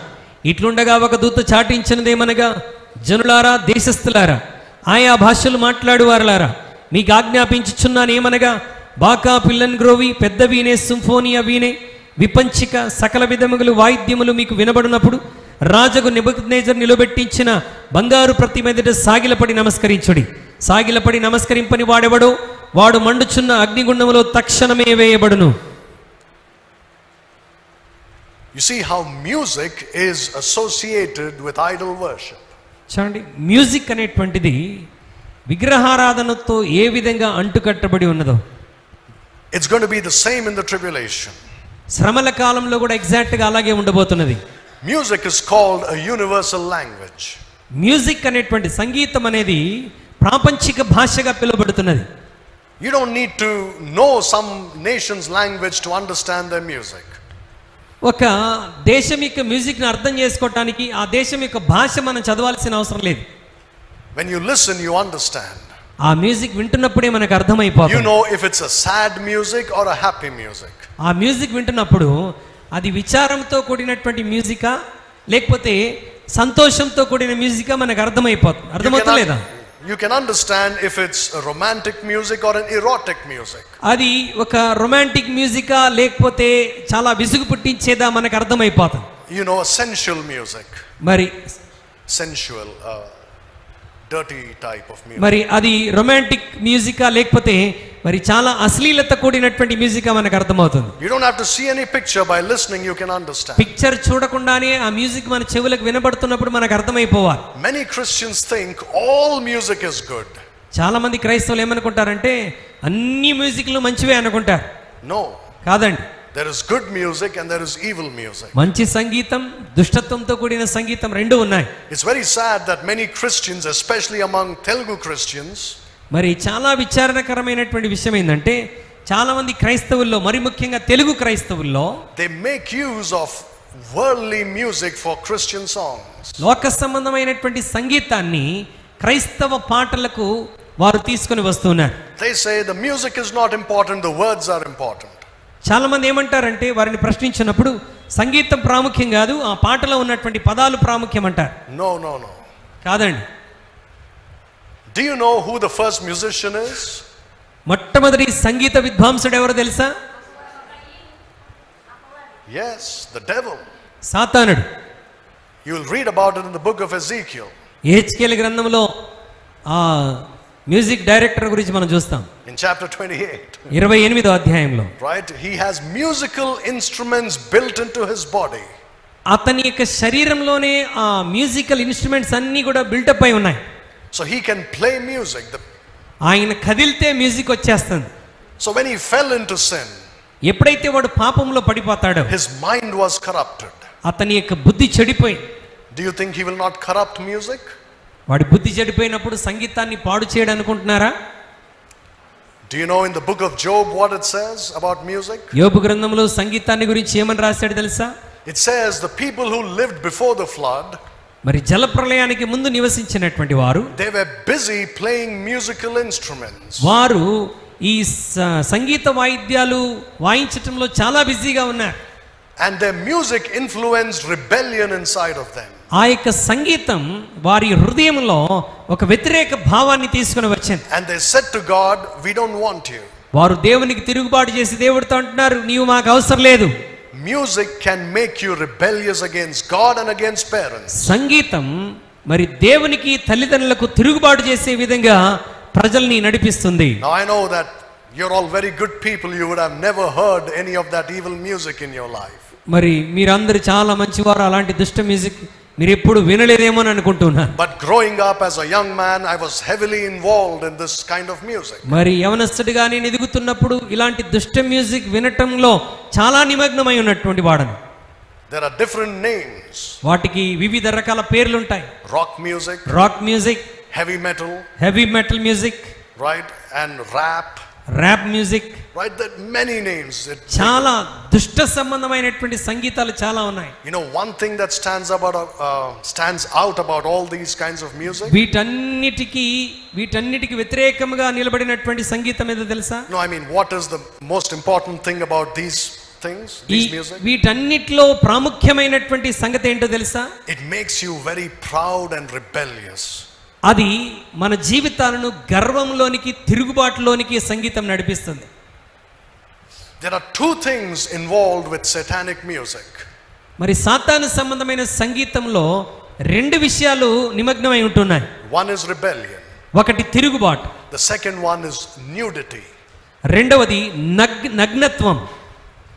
If you look at these big singers from Western countries, మరి పాశ్చాత్య దేశాల నుండి ఉన్నటువంటి ఈ పెద్ద పెద్ద మరి పాటలు పాడేటువంటి వారిని మనం చూస్తే, సింగర్స్ చూస్తే, they have their concerts and millions of people attend those concerts. వారు మ్యూజికల్ కాన్సర్ట్స్ ఏర్పాటు చేసినప్పుడు మరి కోట్ల కొలది ప్రజలు, లక్షల కొలది ప్రజలు అటెండ్ అవుతుంటారు. What do you see there? అక్కడ ఏం చూస్తాం మనం? The kind of people who come there, even the singers themselves, అక్కడ పాటలు పాడటానికి వచ్చేటువంటి వ్యక్తులను మనం చూసినప్పుడు, and even the people who attend, అక్కడ ఆ కార్యక్రమానికి హాజరవుతున్నటువంటి ప్రజలు కూడా, the first thing you see, their bodies are full of tattoos. వారి యొక్క శరీరం అంతా ఈ టాటూస్ వేయబడి ఉంటాయి. What is that tattoo? ఆ టాటూస్ దేన్ని సూచిస్తున్నాయి? It stands for the mark of the beast. అది మృగం యొక్క గుర్తుకు సూచనగా కనబడుతున్నాయి. It talks about defiling yourself. నిన్ను నీవు నాశనం చేసుకునడానికి సూచనగా ఉంటున్నాయి. And it also talks about rebellion. అది తిరుగుబాటుని గురించి కూడా తెలియజేస్తున్నాయి. It says, I don't care what you think about me. నీవు నా గురించి ఏమనుకున్నా పర్వాలేదు, I'll do what I want. నాకు ఏది నచ్చితదో అదే చేస్తాను. I like this tattoo on my face. ఈ ముఖం మీద టాటూలు వేసుకోవటం నాకు ఇష్టం, నేను వేసుకున్నాను. Who are you to ask? నన్ను అడగటానికి నీవెవడువు? That's the first thing. అది మొట్టమొదటిది. The second thing is, of course, drunkenness is there, drugs and alcohol and all these things. రెండవది మరి త్రాగటము, డ్రగ్స్ తీసుకోవటం, ఇవన్నీ కూడా ఉంటాయి అనుకోండి. Another thing is nudity. మరొక ప్రాముఖ్యమైన విషయం ఏంటంటే నగ్నత్వం. When that music is being played, ఆ music వాయించబడుతున్నప్పుడు people take off their clothes. ప్రజలు వారి బట్టలు తీసి పాడేస్తారు. They are so engrossed in that music, it influenced them to do that. ఆ యొక్క మ్యూజిక్ వారిని ఎంత ప్రభావితం చేస్తున్నదంటే ఆ మత్తులో పడిపోయి వారి ఒంటి మీద ఉన్న వస్త్రాలు కూడా తీసి పడేస్తారు. If you read in the book of Exodus, నిర్గమకాండంలో మనం చదివినట్లయితే, when Israel came out of Egypt, ఇశ్రాయేలు ఐగుప్తు నుండి బయటికి వచ్చిన తర్వాత, and when Moses went up to Mount Sinai, మోషే సీనాయి పర్వతం మీదకి దేవునితో మాట్లాడడానికి వెళ్ళినప్పుడు, he was gone for 40 days and 40 nights. 40 రోజులు 40 రాత్రులు అక్కడే ఉన్నాడు. What did they say? ఇశ్రాయేలు ఏమని చెప్పారు? Make us gods who will take us where we have to go. మమ్మల్ని మా ముందుండి నడిపించడానికి మాకు ఒక దేవత కావాలన్నారు. So Aaron made a golden calf. అహరోను వారి దగ్గర బంగారం తీసుకొని బంగారపు దూడను తయారు చేశాడు. You know what it says? వాళ్ళు ఏం చెప్తున్నారు తెలుసా? The Bible says they sat down to eat and drink and they rose up to play. వారు తినుటకు త్రాగుటకు కూర్చుండిరి, నాట్యమాడుటకు లేచిరి. And they were naked. వారు లేచి నాట్యమాడుతున్నప్పుడు ఎలా ఉన్నారంట? వస్త్రహీనులుగా ఉన్నారు. Idol worship is connected to drunkenness, it's connected to nakedness. విగ్రహారాధన మరి మరి త్రాగుడికి అదే విధంగా నగ్నత్వానికి మనకు అక్కడ ఎక్కువగా కనబడుతుంటుంది. And when it comes to rebellious music, you see rebellion and nudity. మరి తిరుగుబాటుకు సంబంధించినటువంటి మ్యూజిక్ వచ్చినప్పుడు మరి తిరుగుబాటు మనకు అక్కడ కనబడుతున్నది, గర్వం కనబడుతున్నది. That music is connected to idol worship. అనగా ఈ మ్యూజిక్ అంతా కూడా విగ్రహారాధన కనెక్షన్ గా ఉంటున్నది. You don't believe me? మీరు నన్ను నమ్మట్లేదా? What is the most famous musical program in India? భారతదేశంలో చాలా ప్రఖ్యాతిగాంచినటువంటి మ్యూజికల్ ప్రోగ్రామ్ ఏంటి? Indian Idol. Indian Idol. Indian Yeah, Idol. IDOL. Indian Idol, భారతీయ విగ్రహం. Why are these singers being called idols? ఈ పాటలు పాడేవారు అందరినీ కూడా ఐడల్స్ అని, విగ్రహం అని ఎందుకు పిలుస్తున్నాం? You see, it's that music is connected to idols. ఎందుకనగా ఆ యొక్క మ్యూజిక్ ఆ విగ్రహాలకు కనెక్ట్ అయి ఉంటున్నది. Music is used by the devil to make people rebellious against God. సంగీతం సాతాను చేత వాడబడి ప్రజలు దేవునికి తిరుగుబాటు చేసే విధంగా ప్రభావితం చేస్తుంది. And it makes these people who get involved in that music to worship the devil. ఆ యొక్క మ్యూజిక్ లో ఇన్వాల్వ్ అయిపోయి ఆ యొక్క మరి విగ్రహమును ఆరాధించేటట్టుగా చేస్తున్నారు. All of them, I don't like to make this sign, but just to show you, they make this sign. Did you see? వాళ్ళు ఈ సైన్ చూపిస్తారు, తెలుసు కదా మీకు. All these singers, they do this, they do this. ఇలా ఒక కన్ను మూసుకొని చూపెడతారు, లేదంటే ఈ గుర్తు చూపిస్తారు. This stands for a goat. ఈ గుర్తు దేనికి? మేక. And not any normal goat, it's called Baphomet. It's the name of a god, a goat god. ఈ బాఫమెట్ అనేటువంటిది ఒక దేవుడి యొక్క పేరు. All of them, when they are singing and dancing, they make this sign. That means they are worshipping. వారు పాడుతున్నప్పుడు ఆడుతున్నప్పుడు ఈ గుర్తును చూపెడుతూ ఉంటారు. All these celebrities do that. ఈ యొక్క సెలబ్రిటీస్ అందరూ చేస్తున్నటువంటి పని అది. Innocent Christians, not knowing, they copy some of these things. అమాయకపు క్రైస్తవులు ఈ సంగతులన్నీ తెలియక వారు చేసే ఈ మనవాళ్ళు కూడా చేస్తూ ఉంటారు. Now the reason I'm telling you this is because Nebuchadnezzar made an image of gold, there was music, and they had to worship the idol. ఎందుకు ఇవన్నీ చెప్తున్నానంటే, నెబుకద్నెజర్ రాజు బంగారు ప్రతిమ చేయించాడు, మ్యూజిక్ వాయించబడుతుండగా అందరూ సాగిలపడాలని చెప్పాడు. Look at Revelation chapter 13 and verse 18. ప్రకటన గ్రంథం 13వ అధ్యాయం 18వ వచనాన్ని ఒకసారి మనం చూద్దాం. ప్రకటన గ్రంథం 13వ అధ్యాయం 18వ వచనం. బుద్ధిగలవాడు మృగం యొక్క సంఖ్యను లెక్కింపనిమ్ము, అది ఒక మనుష్యుని సంఖ్యయే, ఆ సంఖ్య 666. ఇందులో జ్ఞానము కలదు. Just like you have 60 by 6 by 6 in మరి 66 అన్నటువంటి సంఖ్య మనం దానియేలు గ్రంథం 3వ అధ్యాయంలో చూసాం. the same thing is associated with the Antichrist. ఇక్కడ క్రీస్తు విరోధికి మాట్లాడుతున్నప్పుడు కూడా 666 సంఖ్య మనకు అక్కడ కనబడుతున్నది. There are many things that I can talk about in this chapter, in Daniel chapter 3. దానియేలు గ్రంథం 3వ అధ్యాయంలో నుండి అనేకమైనటువంటి విషయాలు ఇంకా మీకు నేర్పించవచ్చు. But we don't have the time, so I'll move forward. సమయం లేదు కనుక నేను ముందుకు వెళ్ళిపోతున్నా. But look at this. When the 3 Hebrew men refused to worship that idol, Hebrew యవనస్తులు ముగ్గురు ఎప్పుడైతే ఆ విగ్రహానికి సాగిలపడతాం తిరస్కరించారో, he cast them into an iron furnace. వారిని అగ్నిగుండములో వేశాడు. That's exactly what the Antichrist will do. క్రీస్తు విరోధి కూడా శ్రమల కాలంలో ఎగ్జాక్ట్ గా అలాగే చేయబోతున్నాడు. He will kill those Jews who don't worship his idol. ఎవరైతే ఆయన విగ్రహమును ఆరాధించరో ఆ యూదులందరినీ చంపబోతున్నాడు. Right? If you don't know about it, let me show you in Revelation 13. మరి ప్రకటన గ్రంథం 13వ అధ్యాయంలో మీకు ఆ సంగతిని చూపిస్తాను. Look at Revelation chapter 13 ప్రకటన గ్రంథం 13వ అధ్యాయం and look at verse 14. 14వ వచనం. కత్తి దెబ్బతినియు బ్రతికిన ఈ క్రూర మృగమునకు ప్రతిమను చేయవలనని అది భూనివాసులతో చెప్పుచు ఆ మృగం ఎదుట చేయుటకు తనకీయబడిన సూచనల వలన భూనివాసులను మోసపుచ్చుచున్నది. మరియు ఆ మృగం యొక్క ప్రతిమ మాట్లాడునట్లును ఆ మృగం యొక్క ప్రతిమకు నమస్కారము చేయని వారిని హతము చేయనట్లును ఆ మృగం యొక్క ప్రతిమకు ప్రాణమిచ్చుటకై దానికి అధికారం ఇవ్వబడెను. So it's very clear that the Antichrist will also have an image of himself. క్రీస్తు విరోధి కూడా మరి తనకు సంబంధించినటువంటి విగ్రహాన్ని నిలబెడతాడని స్పష్టంగా మనకు అర్థమవుతున్నది. And look at chapter 14 and verse 9. 14వ అధ్యాయం 9వ వచనాన్ని దయచేసి చూడండి.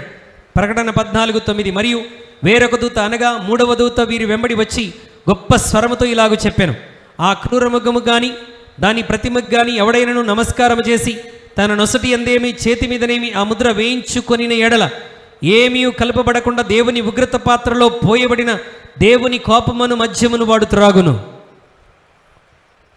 The Bible tells you so much about the Antichrist. క్రీస్తు విరోధిని గురించి పరిశుద్ధ గ్రంథం అనేకమైన సంగతులు తెలియజేస్తుంది. But remember this. అయితే ఒక విషయం గుర్తుపెట్టుకోనండి. Idol worship doesn't have to be literally an idol. విగ్రహారాధన అంటే ఖచ్చితంగా ఒక విగ్రహం ఉండాలి అని అర్థం కాదు. In all these music concerts they are worshiping an idol. ఈ మ్యూజిక్ కాన్సర్ట్స్ అన్ని కూడా ఏం తెలియజేస్తారంటే అవి వారు విగ్రహములను ఆరాధిస్తున్నారు. These people who sing, why do they wear such little clothes on their bodies? పాటలు పాడుతూ ఉన్నటువంటి వీళ్ళు ఆ సెలబ్రిటీస్ ఎందుకు వారి శరీరంలో చాలని వస్త్రాలు ధరిస్తూ ఉంటారు? Why should you dress like that to sing a song? పాట పాడటానికి అలా అర్ధనగ్నముగా కనబడాల్సినటువంటి అవసరం ఏముంది? It's all connected to idol worship. ఇవన్నీ కూడా విగ్రహారాధన కనెక్షన్ గా కనబడుతున్నాయి. Nebuchadnezzar was the king of Babylon. నెబుకద్నెజరు బబులోనుకు రాజుగా ఉన్నటువంటి వాడు. He made an idol. అతడు విగ్రహం చేశాడు. There was music involved in that idol worship. ఆ యొక్క విగ్రహారాధనలో మ్యూజిక్ ఇన్వాల్వ్ అయి ఉన్నది. It says in Daniel 3 6 times about this image. దానియేలు గ్రంథం 3వ అధ్యాయంలో 6 సార్లు ఈ ప్రతిమ గురించి చెప్పబడింది.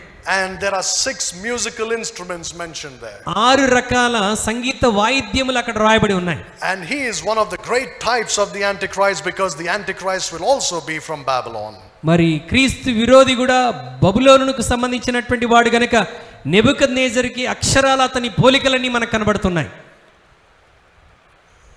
The Bible has the name the Assyrian for the Antichrist.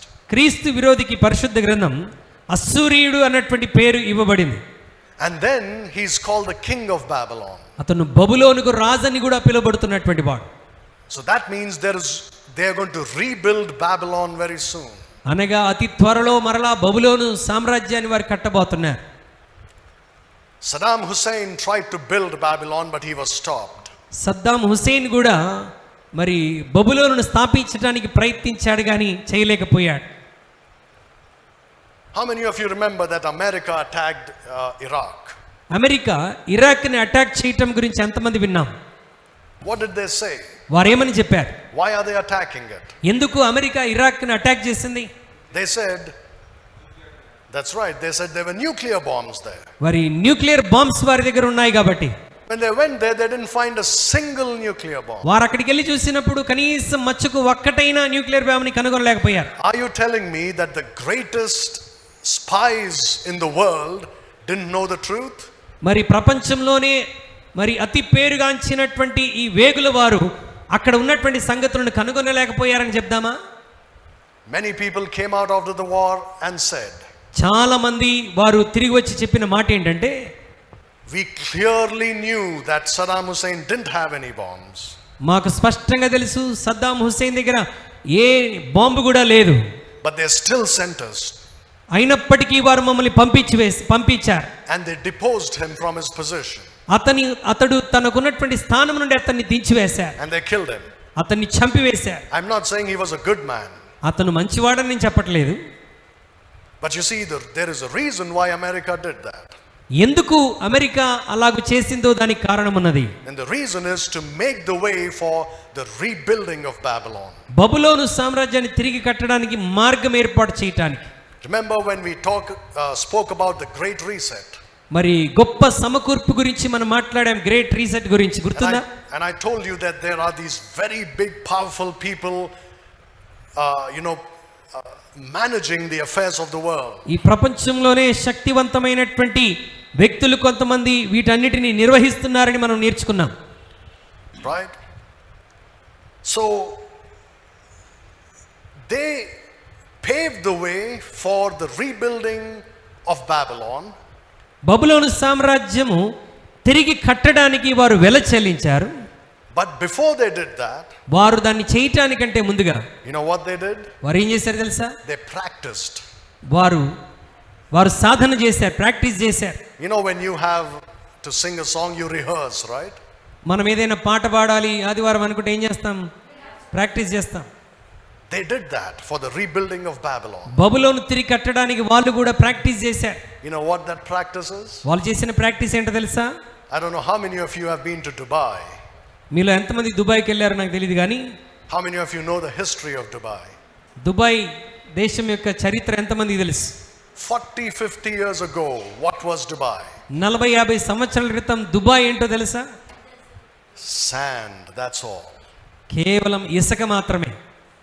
Bedouins running around on their camels. మరి చాలా మంది ఈ యొక్క ఒంటెల మీద స్వారీ చేస్తున్నటువంటి వారే మనకు కనబడతారు. Fighting each other. Fighting with each other. ఒకరితో ఒకరు పోట్లాడేటువంటి వారు. In 40 years, 40 సంవత్సరాల్లో it is a world class city. ఇప్పుడు ప్రపంచంలోనే పేరుగాంచిన దేశంగా ఉన్నది. The riches that are there. మరి గొప్ప ఐశ్వర్యం అక్కడ కనబడుతుంది. Well, if you go there, you'll see the best cars, the best buildings, the best restaurants, everything. Dubai దేశానికి వెళ్తే అద్భుతమైన వాహనాలు, అద్భుతమైన హోటల్స్, చాలా ఐశ్వర్యవంతమైనటువంటి గృహాలు కనబడతాయి. And those people who live there are so rich. అక్కడ నివసిస్తున్నటువంటి ప్రజలు కూడా మిక్కిలి ఐశ్వర్యవంతులు. That hundreds of their generations can sit and eat. ఎంత ఐశ్వర్యవంతులు అంటే 100 తరాలకు తరబడి వాళ్ళు కూర్చొని తినేటువంటి ఐశ్వర్యాన్ని కలిగినటువంటి వారు. But as if that was not enough, అది సరిపోదన్నట్టుగా what did they build there? వాళ్ళు అక్కడ ఏం కట్టారు తెలుసా? Yeah, that's right, you all know it. Burj Khalifa. Burj Khalifa అనేటువంటి ప్రపంచంలోనే మరి ఎత్తైనటువంటి మరి బిల్డింగ్ ని కట్టారు. What does that stand for? అది దేనికి సూచనగా ఉన్నది? The Tower of Babel. మరి నిమ్రోదు కట్టినటువంటి బాబేలు గోపురానికి సూచనగా ఉన్నది. You see, history repeats itself. అనగా చరిత్ర మరలా కనబడుతున్నది. Why did they do that? ఎందుకు దాన్ని చేశారు? Like I said, they were practicing for the future. వారు భవిష్యత్తు కొరకు సాధన చేస్తూ ఉన్నారు. They wanted to see if they can raise a world class city from the sands of the desert. మరి ఎడారిలో ఉన్నటువంటి ఇసుక దిబ్బల్లోనే ఒక ప్రపంచ ప్రఖ్యాతిగాంచినటువంటి దేశాన్ని కట్టాలన్నటువంటి ఆలోచన. Who built it? ఎవరు కట్టారు? Did the Arabs build it? అరబ్బులు కట్టారా? They have no clue about all these things. ఇది ఎలా జరిగింది వాళ్ళకి ఏమాత్రం సూచనలు లేవు.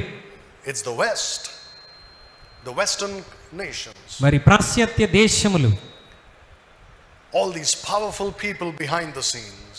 ఈ శక్తివంతమైనటువంటి ప్రజలని మాట్లాడుకున్నాం కదా, వారందరూ కూడా ఏకమై. So now they know they can do the same in Iraq. ఇరాక్లో కూడా అలాగూ చేయగలమని వారికి తెలుసు. If you go today and see Babylon in Iraq, మరి ఇరాక్లో ఇప్పుడు మనం వెళ్ళి బబులోను గనక మనం చూసినట్లయితే it's nothing but ruins. అక్కడ ఇంకేమీ మనకు కనబడదండి, ఏమీ ఉండదు అక్కడ. All those old bricks and sand, that's all. ఆ పాత కాలం నాటి ఇసుక ఇటుకలు మాత్రమే కనబడతాయి తప్ప ఇంకేం ఉండవు. Here and there you will see Saddam Hussein's efforts to build it a little bit. అక్కడక్కడ సద్దాం హుస్సేన్ చేసినటువంటి ప్రయాసం మనకు కనబడుతూ ఉంటుంది. That's all. అంత మాత్రమే తప్ప ఇంకేం ఉండదు. Very soon అతి త్వరలో you're going to see a city like Dubai there, or even better than Dubai కంటే మించినటువంటి ఒక గొప్ప పట్టణాన్ని మనం అక్కడ చూడబోతున్నాం. That's going to be the capital city of the Antichrist. అది క్రీస్తు విరోధికి రాజధాని పట్టణముగా ఉండబోతున్నది. Just like Nebuchadnezzar built that great city of Babylon. Nebuchadnezzar ఎలాగైతే బబులోను సామ్రాజ్యాన్ని, బబులోను పట్టణాన్ని కట్టాడో అదే విధంగా almost like one of the wonders of the world. మరి ఇది ప్రపంచంలో వింతైన కార్యాల్లో ఒకటిగా ఉండబోతున్నది. And you read about it in Revelation chapter 18. దీని గురించి ప్రకటన గ్రంథం 18వ అధ్యాయంలో మనం చదువుతాం. You don't have to turn there, but I'm just telling you. మీరు అక్కడికి వెళ్ళవసరం లేదు, ఆ విషయాన్ని మీకు జ్ఞాపకం చేస్తున్నా. The last government on the earth, మరి ప్రపంచంలో మరి చివరి ప్రభుత్వం is called Babylon. బబులోను ప్రభుత్వం ఉండబోతున్నది. So that's why Nebuchadnezzar is such a great type of the Antichrist. కాబట్టి నెబుకద్నెజరు కూడా క్రీస్తు విరోధులను పోలిన వారిలో ప్రాముఖ్యమైనటువంటి వాడు. Then you have a man named Haman. హామాను. Right? You read about him in the book of Esther. ఎస్తేరు గ్రంథంలో మనకు కనబడుతున్న యూదులకు విరోధి అయినటువంటి హామాను. He was a great type of the Antichrist. ఇతను కూడా క్రీస్తు విరోధిని పోలినటువంటి వారిలో ఒకడు. He is called the adversary. he's called the adversary, like the devil is called our adversary. మరి సాతానుడు ఎట్లాగైతే మరి చెడిపోయిన వాడని పిలువబడుతున్న ఆ విరోధి అని పిలువబడుతున్నాడో హామాను కూడా విరోధిగా పిలువబడుతున్నాడు. That is the same word for Satan. సాతానుకు కూడా అదే పేరు ఇవ్వబడింది. Look at Esther chapter 7 verse 6. ఎస్తేరు గ్రంథం 7వ అధ్యాయం 6వ వచనం గనుక మనం చదివితే, ఎస్తేరు మా విరోధియగు ఆ పగవాడు దుష్టుడైన ఈ హామానే అనెను. So Haman is like a type of the devil, a type of the Antichrist. హామాను కూడా సాతానుకు లేకపోతే క్రీస్తు విరోధికి సూచనగా ఉన్నవాడు. Because he persecutes the Jews. ఎందుకనగా హామాను కూడా యూదులను హింసించేటువంటి వాడు. Just like Nabal persecuted David. నాబాలు దావీదుని హింసించినట్టుగా, just like Pharaoh persecuted the Jews. ఫరో యూదులను హింసించినట్టుగా, just like Saul persecuted David. సౌలు దావీదుని హింసించినట్టుగా Haman persecuted the Jews. హామాను యూదులను హింసకు గురి చేశాడు. You want to know what's going to happen in the near future, in the next 5 years? రానున్న ఈ భవిష్యత్తులో 5 సంవత్సరాల్లో ఏం జరగబోతుందో తెలుసా? If you want to know that, మీరు తెలుసుకోవాలి అని అంటే read Ezra, Nehemiah and Esther. ఇజ్రా, Nehemiah, ఎస్తేరు గ్రంథాలు మీరు చదవండి. And you'll know what's going to happen, because what's written there is going to happen again in the future. ఇక్కడ రాయబడినవే మరి 5 సంవత్సరాల్లో జరగబోతున్నటువంటి విషయాలు. Another thing about this man. ఈ హామాను గురించి మరొక విషయం ఏంటంటే, so how does he die? హామాను ఎలా చనిపోయాడు? He was hanged to death. ఉరి తీయబడి చనిపోయాడు. Hanged by the neck. మరి మెడకు ఉరి తీసి చంపివేశారు. It's like a head wound. అనగా తన తలకు గాయమైనట్టుగా మనం చూస్తున్నాం. Just like Judas hanged himself. యూదా తను తాను ఎలాగైతే ఉరి వేసుకున్నాడు. Just like Absalom hanged by his head. అబ్షాలోము తన జుట్టు ఎలాగైతే చెట్టుకు వ్రేలాడదీయబడిందో, this man also hanged to death. హామాను కూడా ఉరి తీయబడి చంపబడ్డాడు. And he is a great type of the Antichrist. క్రీస్తు విరోధిని పోలిన వారిలో ఇతను కూడా ఒకడు. Because the Bible says, cursed is the man that hangeth on a tree. మరి చెట్టుకు వ్రేలాడబడిన వాడు శాపగ్రస్తుడని బైబిల్ సెలవిస్తుంది. Let's look at the next one. The next type of the Antichrist will shock you. క్రీస్తు విరోధిని పోలిన వారిలో ఇంకొక తనకి పేరు చెప్తే మీరు చాలా ఆశ్చర్యానికి గురవుతారు. His name is Solomon, the king of Israel. అతను ఎవరంటే ఇశ్రాయేలు రాజు అయినటువంటి సొలొమోను. Right? We never think about him like that. సొలొమోను క్రీస్తు విరోధిని పోలిన వాడిగా ఉంటాడని ఎప్పుడైనా ఊహిస్తామా? You see, the thing is, for the first half of his life, ఇతని మొదటి సగము జీవితము he's a type of Jesus Christ. యేసుక్రీస్తును పోలిన వాడిగా ఉన్నాడు సొలొమోను.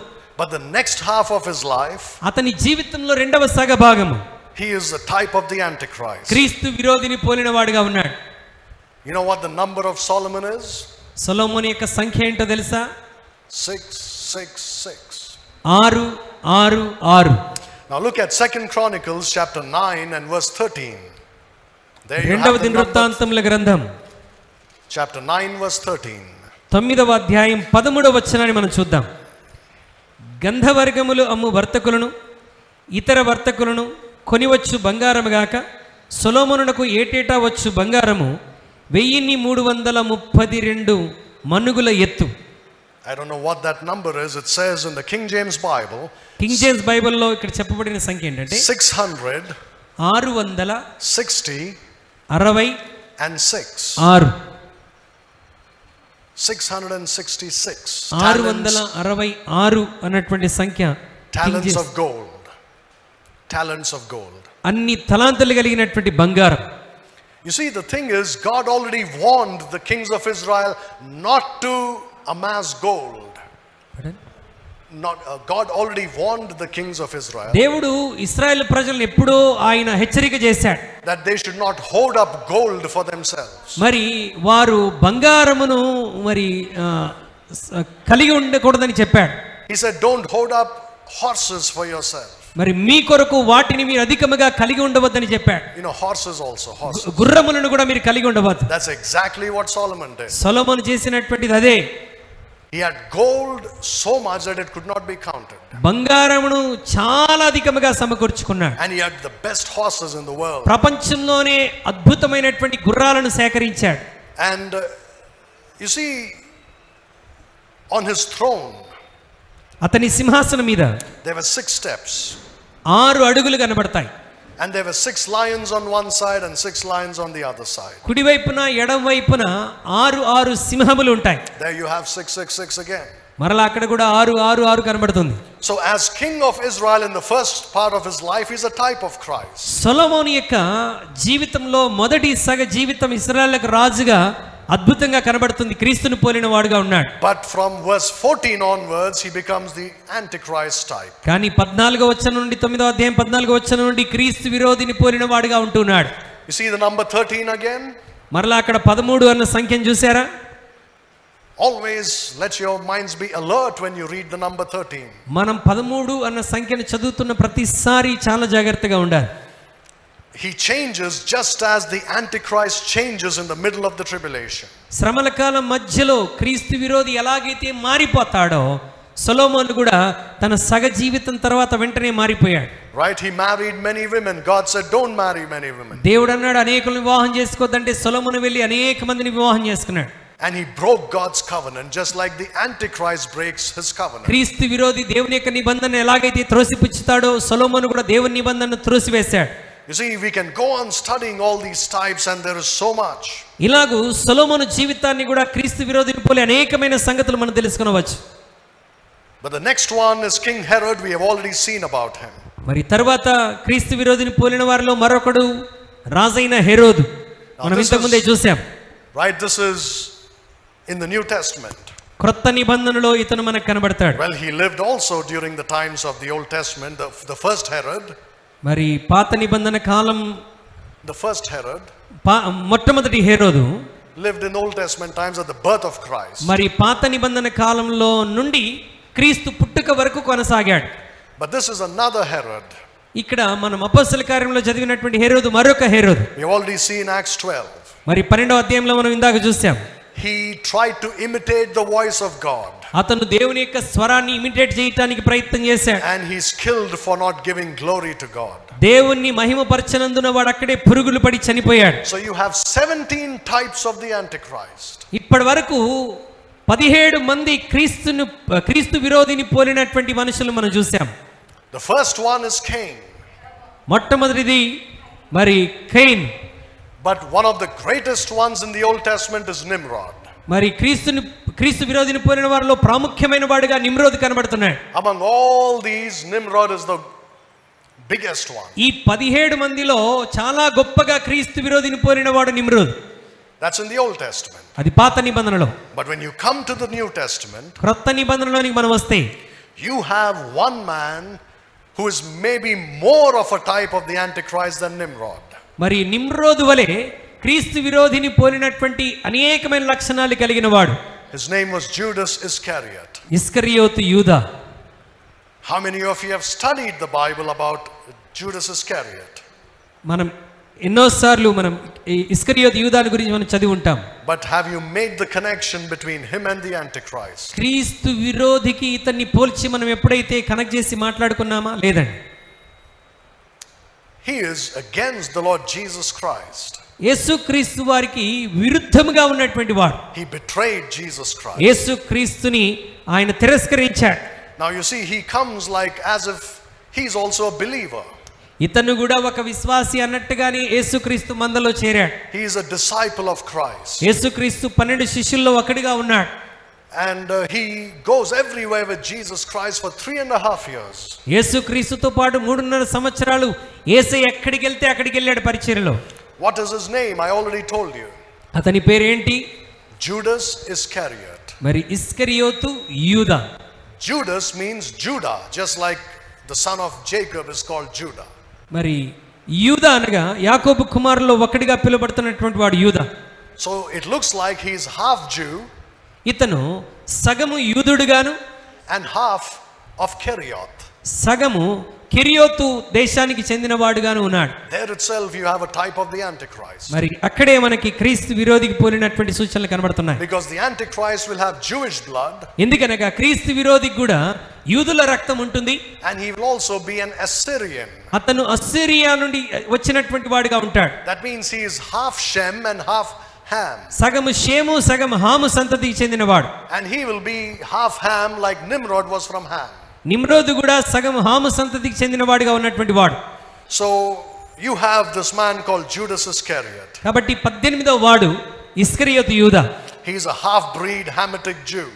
అతడు సగం హాము సంతతికి చెందినటువంటి బీజము కలిగినటువంటి వాడు. Now there is a lot to talk about this man. ఇస్కరియోతు యూదా గురించి మాట్లాడుకోవడానికి అనేకమైన విషయాలు ఉన్నాయి. There are 2 numbers associated with this man. ఇస్కరియోతు యూదాకు 2 సంఖ్యలు ఇవ్వబడినాయి. One is the number 666. ఒకటి 666 and the other number is the number 13. రెండవది 13. I want to show you some things. I don't know if I'll be able to cover all of this today. మరి కొన్ని విషయాలు మీకు జ్ఞాపకం చేస్తాను, అన్నిటిని చెప్పుకోగలమో లేదో చూద్దాం. But Judas Iscariot is perhaps the greatest type of the Antichrist in the Bible. మరి ఈ 18 మందిలో కూడా చాలా గొప్పగా క్రీస్తు విరోధిని పోలిన సూచనలు కలిగినటువంటి వాడు ఇస్కరియోతు. Look at John chapter 13. యోహాను సువార్త 13వ అధ్యాయంలోనికి రండి. Look at verses 11 through 13. 13వ అధ్యాయం 11 నుంచి 13 వచనాలు. తను అప్పగించు వారిని ఎరిగని గనక మీలో అందరూ పవిత్రులు కారని ఆయన చెప్పెను. వారి పాదములు కడిగి తన పై వస్త్రం వేసుకున్న తరువాత ఆయన మరలా కూర్చుండి, నేను మీకు చేసిన పని మీకు తెలిసినదా? బోధకుడనియు ప్రభు అనియు మీరు నన్ను పిలుచున్నారు. నేను బోధకుడను ప్రభువును గనుక మీరిట్లా పిలుచుట న్యాయమే. All right, so in verse 11 11వ వచనంలో he says he knew who should betray him. నన్ను అప్పగించు వారిని నేను ఎరుగుదును అంటున్నాడు. Therefore said he, ye are not all clean. కనుక మీలో అందరూ పవిత్రులు కారని ఆయన చెప్పెను.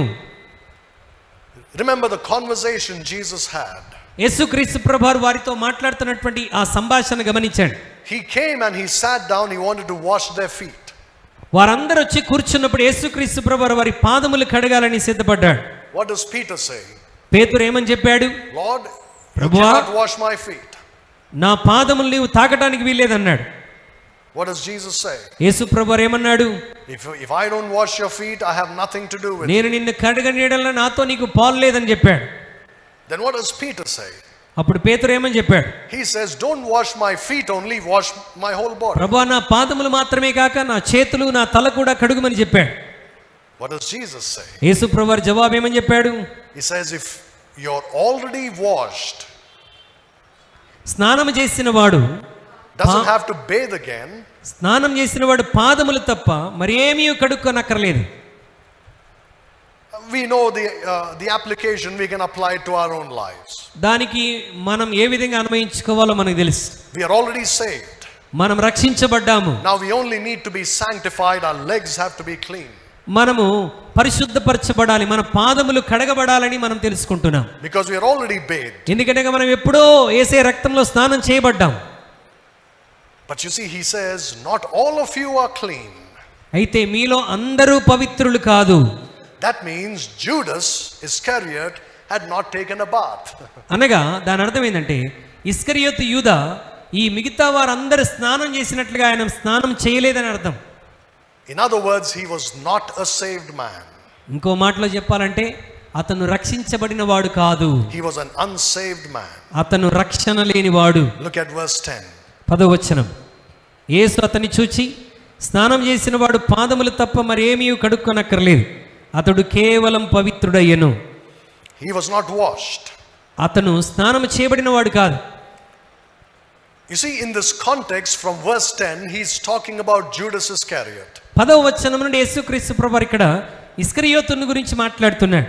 Right? He says, not all of you are clean. మీలో అందరూ పవిత్రులు కాదు. Who was he talking about? అతను ఎవరి గురించి చెప్తున్నాడు? Judas Iscariot. యూదా ఇస్కరియోతు గురించి. Do you know the only apostle who always addressed Jesus as master? మరి యజమానుడు అని యేసుక్రీస్తు ప్రభువారిని పదే పదే సంబోధించినటువంటి శిష్యుడు ఎవరో తెలుసా? Judas Iscariot. యూదా ఇస్కరియోతు. In verse 13, 13వ వచనంలో Jesus is talking about Judas Iscariot.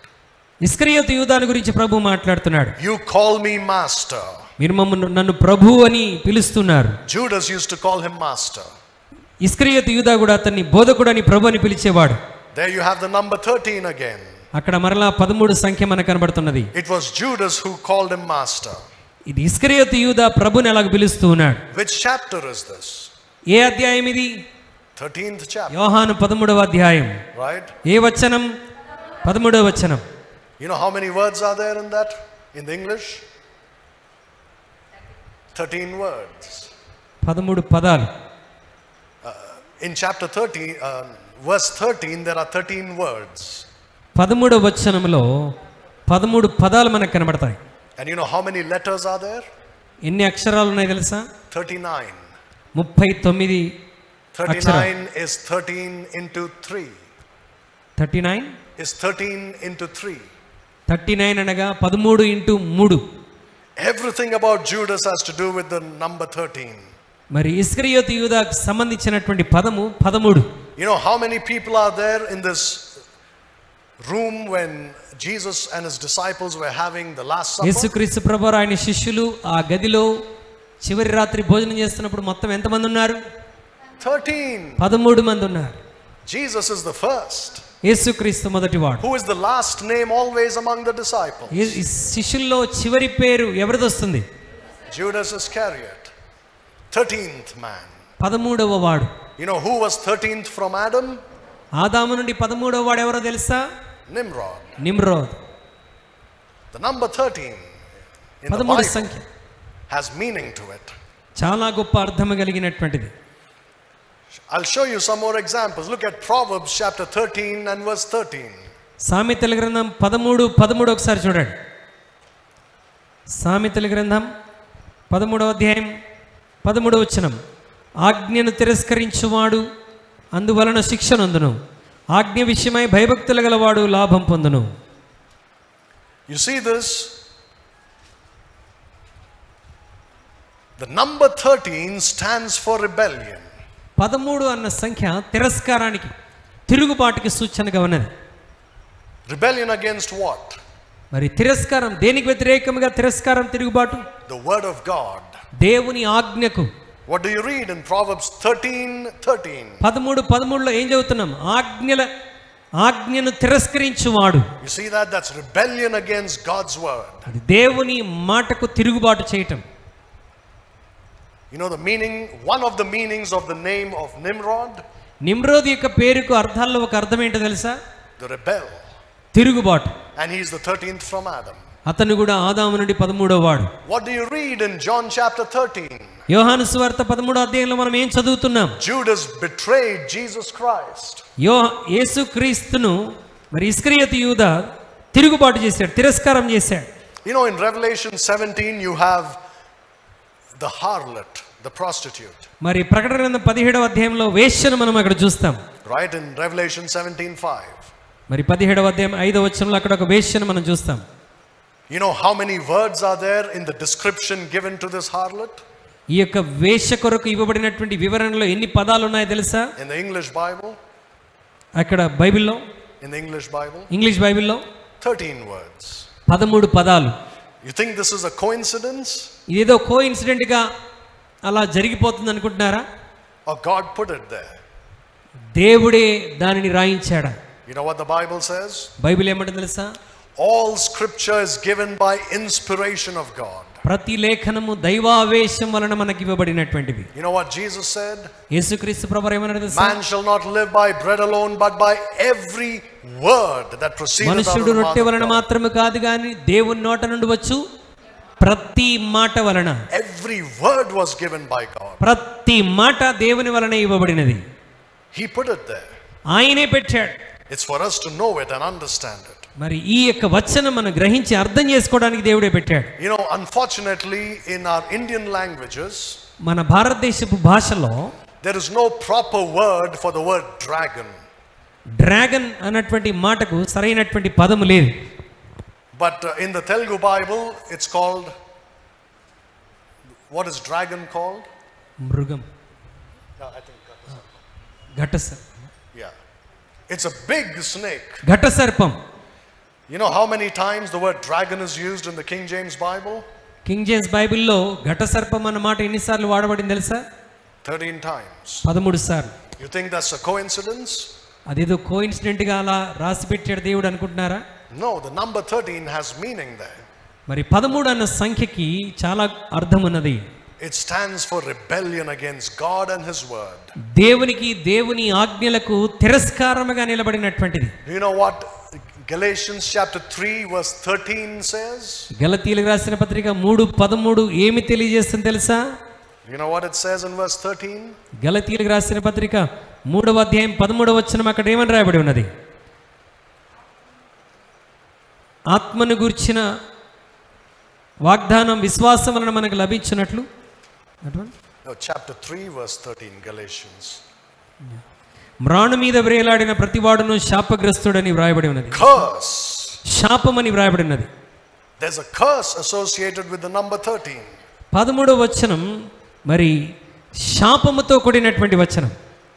You know, an unsaved person is under the curse of God. మరి రక్షింపబడినటువంటి వ్యక్తి దేవుని శాపం క్రింద ఉన్నటువంటి వాడు. Right? Jesus became a curse for us. యేసుక్రీస్తు మన కొరకు శాపముగా మారాడు. And that's written in verse 13 of chapter 3. అది 13వ వచనంలో గలతీ 3లో రాయబడినటువంటి మాట. Do you know where it says that Jesus delivered us from the curse? యేసుక్రీస్తు ప్రభువారు మనల్ని శాపము నుండి విడిపించాడని ఎక్కడ రాయబడింది తెలుసా? Acts chapter 13 verse 39. అపోస్తల కార్యం 13వ అధ్యాయం 39వ వచనం. Verse 39 is divisible by 13. మరి 39వ సంఖ్య అనేటువంటిది 13 ద్వారా వచ్చినటువంటిది. Verse 13 chapter 13 verse 39. 13వ అధ్యాయం 39వ వచనం అపోస్తల కార్యం. 39 is a multiple of 13. 39 అంటే 13 మూడు సార్లు గురించబడగా వచ్చినటువంటిది. How many books are there in the Old Testament? పాత నిబంధన గ్రంథంలో ఎన్ని పుస్తకాలు ఉన్నాయి? పాత నిబంధనలో 39. 39. Do you know what the last word of the Old Testament is? మరి పాత నిబంధన గ్రంథంలో చివరి మాట ఏంటో తెలుసా? I don't know about the Telugu, but if you're reading an English Bible, Telugu బైబిల్లో తెలియదు కానీ ఇంగ్లీష్ బైబిల్లోనైతే Malachi chapter 4, మలాకి గ్రంథం 4వ అధ్యాయం the last word is a curse. చివరి మాట శాపము అన్నటువంటి మాట. Why? ఎందుకు? Because if you try to keep the law of the Old Testament, you will be cursed. నీవు ఇట్ ఇస్ దేర్ శాపం. నేను వచ్చి దేశమును శపింపకుండానట్లు శాపం అన్న మాట మనకు అక్కడ కనబడుతుంది. Curse, rebellion. మరి శాపము తిరుగుబాటు. You know, Jesus talks about the human heart, remember? యేసుక్రీస్తు ప్రభువారు మానవుని హృదయాన్ని గురించి మాట్లాడతాడు, గుర్తుందా? And he says out of the heart comes this, that. హృదయం నిండి ఉండు దానిని బట్టి నోరు మాట్లాడుతుందని చెప్పాడు. He gives 13 evils that come from the heart. మానవుని హృదయం నుండి వచ్చేటువంటి 13 చెడు విషయాల గురించి ప్రభువు తెలియజేశాడు. In Mark chapter 1 verse 13 you have the devil coming to tempt Jesus. Mark సువార్త 1:13లో మరి అపవాది ప్రభు దగ్గరికి వస్తాడు. You know what was the punishment for breaking the law of Moses? మోషే ధర్మశాస్త్రాన్ని తిరస్కరించినందుకు వచ్చేటువంటి శిక్ష ఏంటో తెలుసా? Whipping. మరి కొరడా దెబ్బలు. How many times? ఎన్నిసార్లు? 40 minus 1. మరి 39 సార్లు. 1 తక్కువ 40. You see the number 13, how it is associated with these things? చూడండి 13 అన్నటువంటి మాట వీటితో ఎలా పోల్చి ఉంటున్నదో చూస్తున్నారా? You know, we have talked about the god Baal, right? బయలు దేవుని గురించి మనం మాట్లాడాం, గుర్తుందా? 13 times he is mentioned in the Bible. బయలు అన్నటువంటి దేవుడి గురించి 13 సార్లు బైబిల్లో రాయబడి ఉన్నది. The king of Assyria Assyria Raju is mentioned 13 times in the Bible. 13 సార్లు రాయబడింది. You know the number 666 666 అన్న మాట is found in Ezra chapter 2 verse, can you tell me which verse? ఇజ్రా గ్రంథం 2వ అధ్యాయం 13. 13వ వచనం. You know where else it's found? ఇంకా ఎక్కడ ఉంటుంది తెలుసా? Revelation chapter 13. ప్రకటన గ్రంథం 13వ అధ్యాయం. You think it's a coincidence? ఇది కోయిన్సిడెంట్ అనుకుంటున్నారా? There's another place where you find the word 666. ఇంకొక స్థలంలో 666 అన్న మాట కనబడుతుంది. 2 Chronicles 9:13. రెండవ వృత్తాంతములు 9:13లో. I can go on, I can give you so many. నేను ఇంకా ముందుకు వెళ్తే అనేకమైనటువంటి విషయాలు చూపించవచ్చు. But the reason I'm telling you this is to show you that Judas Iscariot is connected to the number 13. ఇన్ని విషయాలు ఎందుకు చూపెడుతున్నానంటే ఇస్కరియోతు యూదా 13 సంఖ్యకు గుర్తుగా ఉన్నటువంటి వాడు. How many letters are there in Judas Iscariot? JUDA Iscariot అన్నటువంటి పేరులో ఎన్ని అక్షరాలు ఉన్నాయి? 13. You think I'm putting all this there? ఇవన్నీ పాస్టర్ గారు పెడుతున్నారు అనుకుంటారా? God put it there. దేవుడే చూపిస్తా ఉన్నాడు.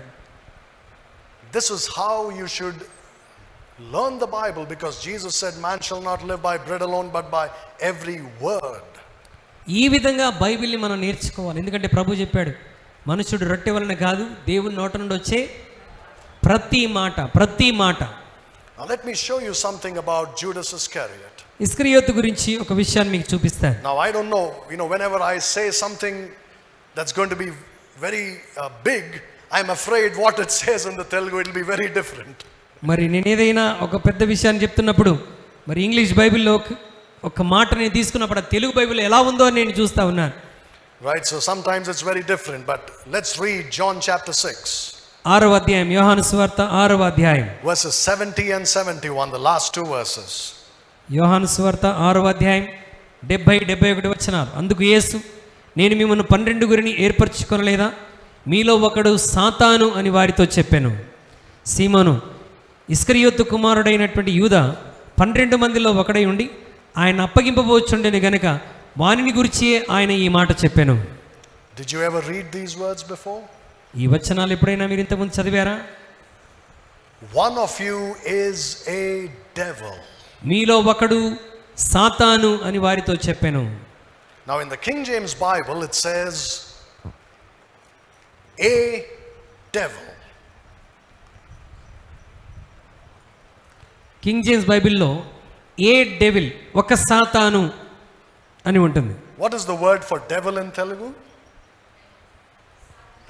దెయ్యం. Okay.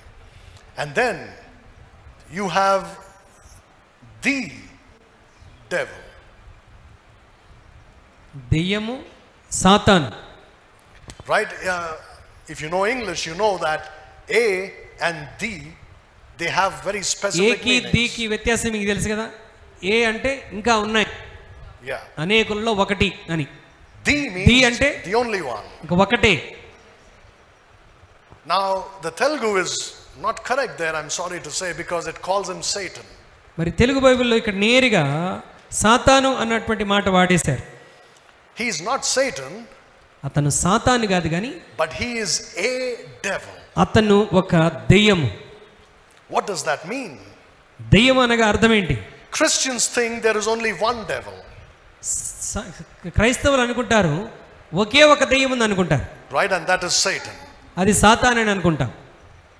Just like Jesus is the Son of God, యేసుక్రీస్తు ప్రభువారు ఎలాగైతే దేవుని కుమారుడై ఉన్నాడో, and all of us are the sons of God, మనమందరం కూడా దేవుని కుమారులమై ఉన్నాం. there is the devil, మరి సాతాను అనేటువంటి వాడు ఉన్నాడు, and there are many devils. అనేకమైనటువంటి దయ్యములు వాడి క్రింద ఉన్నాయి. I know that this may be a little too much for some of you, but let me just put it anyway. In Greek, మరి గ్రీక్ భాషలో there are two words. 2 పదాలు ఉన్నాయి. We are almost run out of time, I'll stop now. One is called daimonion. ఒకటి డైమోనియన్, And it is translated as demons in English. దీన్ని ఇంగ్లీష్లో demon అని తర్జుమా చేశారు, దెయ్యము అని. Another word is there which is called diabolos. రెండవ పదం డయాబోలోస్. This is translated as devil. ఇది డెవిల్గా తర్జుమా చేయబడింది.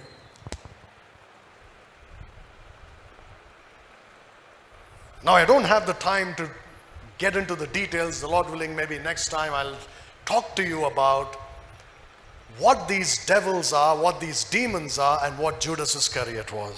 దెయ్యములంటే ఏంటి, లేకపోతే ఈ డెవిల్స్ అంటే ఏంటి, ఇస్కరియోతు యూదా అంటే ఏంటి, మరి రాబోతున్న క్లాసులో మనం నేర్చుకుందాం. Right, so I'll stop here for today because we have run out of time. సమయం అయిపోయింది కనుక మనం ఇక్కడతో ముగించేద్దాం. But you see, brethren, when you study the Bible, మనం పరిశుద్ధ గ్రంథాన్ని చదువుతున్నప్పుడు God will show you things that you've never seen before in your life. మనం మునుపెన్నడు చూడనటువంటి కార్యాలు దేవుడు మనకు చూపెడుతూ ఉంటాడు. Reading the Bible should not be only about us. మరి పరిశుద్ధ గ్రంథమైన బైబిల్ కేవలం ఏదో మన గురించి చదువుకోవటమే కాదు, Only for promises. కేవలం వాగ్దానాల కొరకు చదవటం కాదు, Only to make us feel good.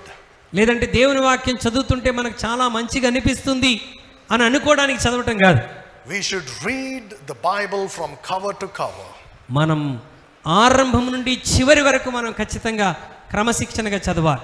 I will even say this. Read the cover also. నేనేమంటానంటే పరిశుద్ధ గ్రంథం యొక్క కవర్ కూడా మనం చదవాలి. కవర్ మీద ఏం రాసిందో కూడా చదవాలి. That's how holy and important this book is. అంత పరిశుద్ధమైనది, ప్రాముఖ్యమైనది బైబిల్ గ్రంథం. Everything that God wants us to know is there in that book. మరి మనం ఏమేమి తెలుసుకోవాలని దేవుడు కోరుకున్నాడో అవన్నీ కూడా పరిశుద్ధ గ్రంథంలో రాయబడి ఉన్నాయి. Everything that God wrote in that book, He wants us to learn. పరిశుద్ధ గ్రంథంలో దేవుడు రాసిన ప్రతిదీ కూడా మనం తెలుసుకోవాలని దేవుని యొక్క కోరిక. Don't think this is the job of pastors or Bible college students. Bible క్షుణ్ణంగా చదివి అర్థం చేసుకోవటం కేవలం మరి పాస్టర్లు, సేవకులు చేయాల్సిన పని కాదు. Every Christian should study the ప్రతి Bible. క్రైస్తవుడు దేవుని వాక్యాన్ని క్షుణ్ణంగా చదవాలి. And I want to encourage you to be good students of God's word. మీరందరూ కూడా దేవుని వాక్యాన్ని చక్కగా పఠించే విద్యార్థులుగా ఉండాలని నేను ప్రార్థిస్తున్నాను. So that you may not be ashamed before God. అలా మనం ధ్యానించగలిగితే యేసుక్రీస్తు ఎదుట సిగ్గుపడనక్కర్లేని వారిగా మనం నిలబడవచ్చు. Let us pray. ప్రార్థన చేద్దాం.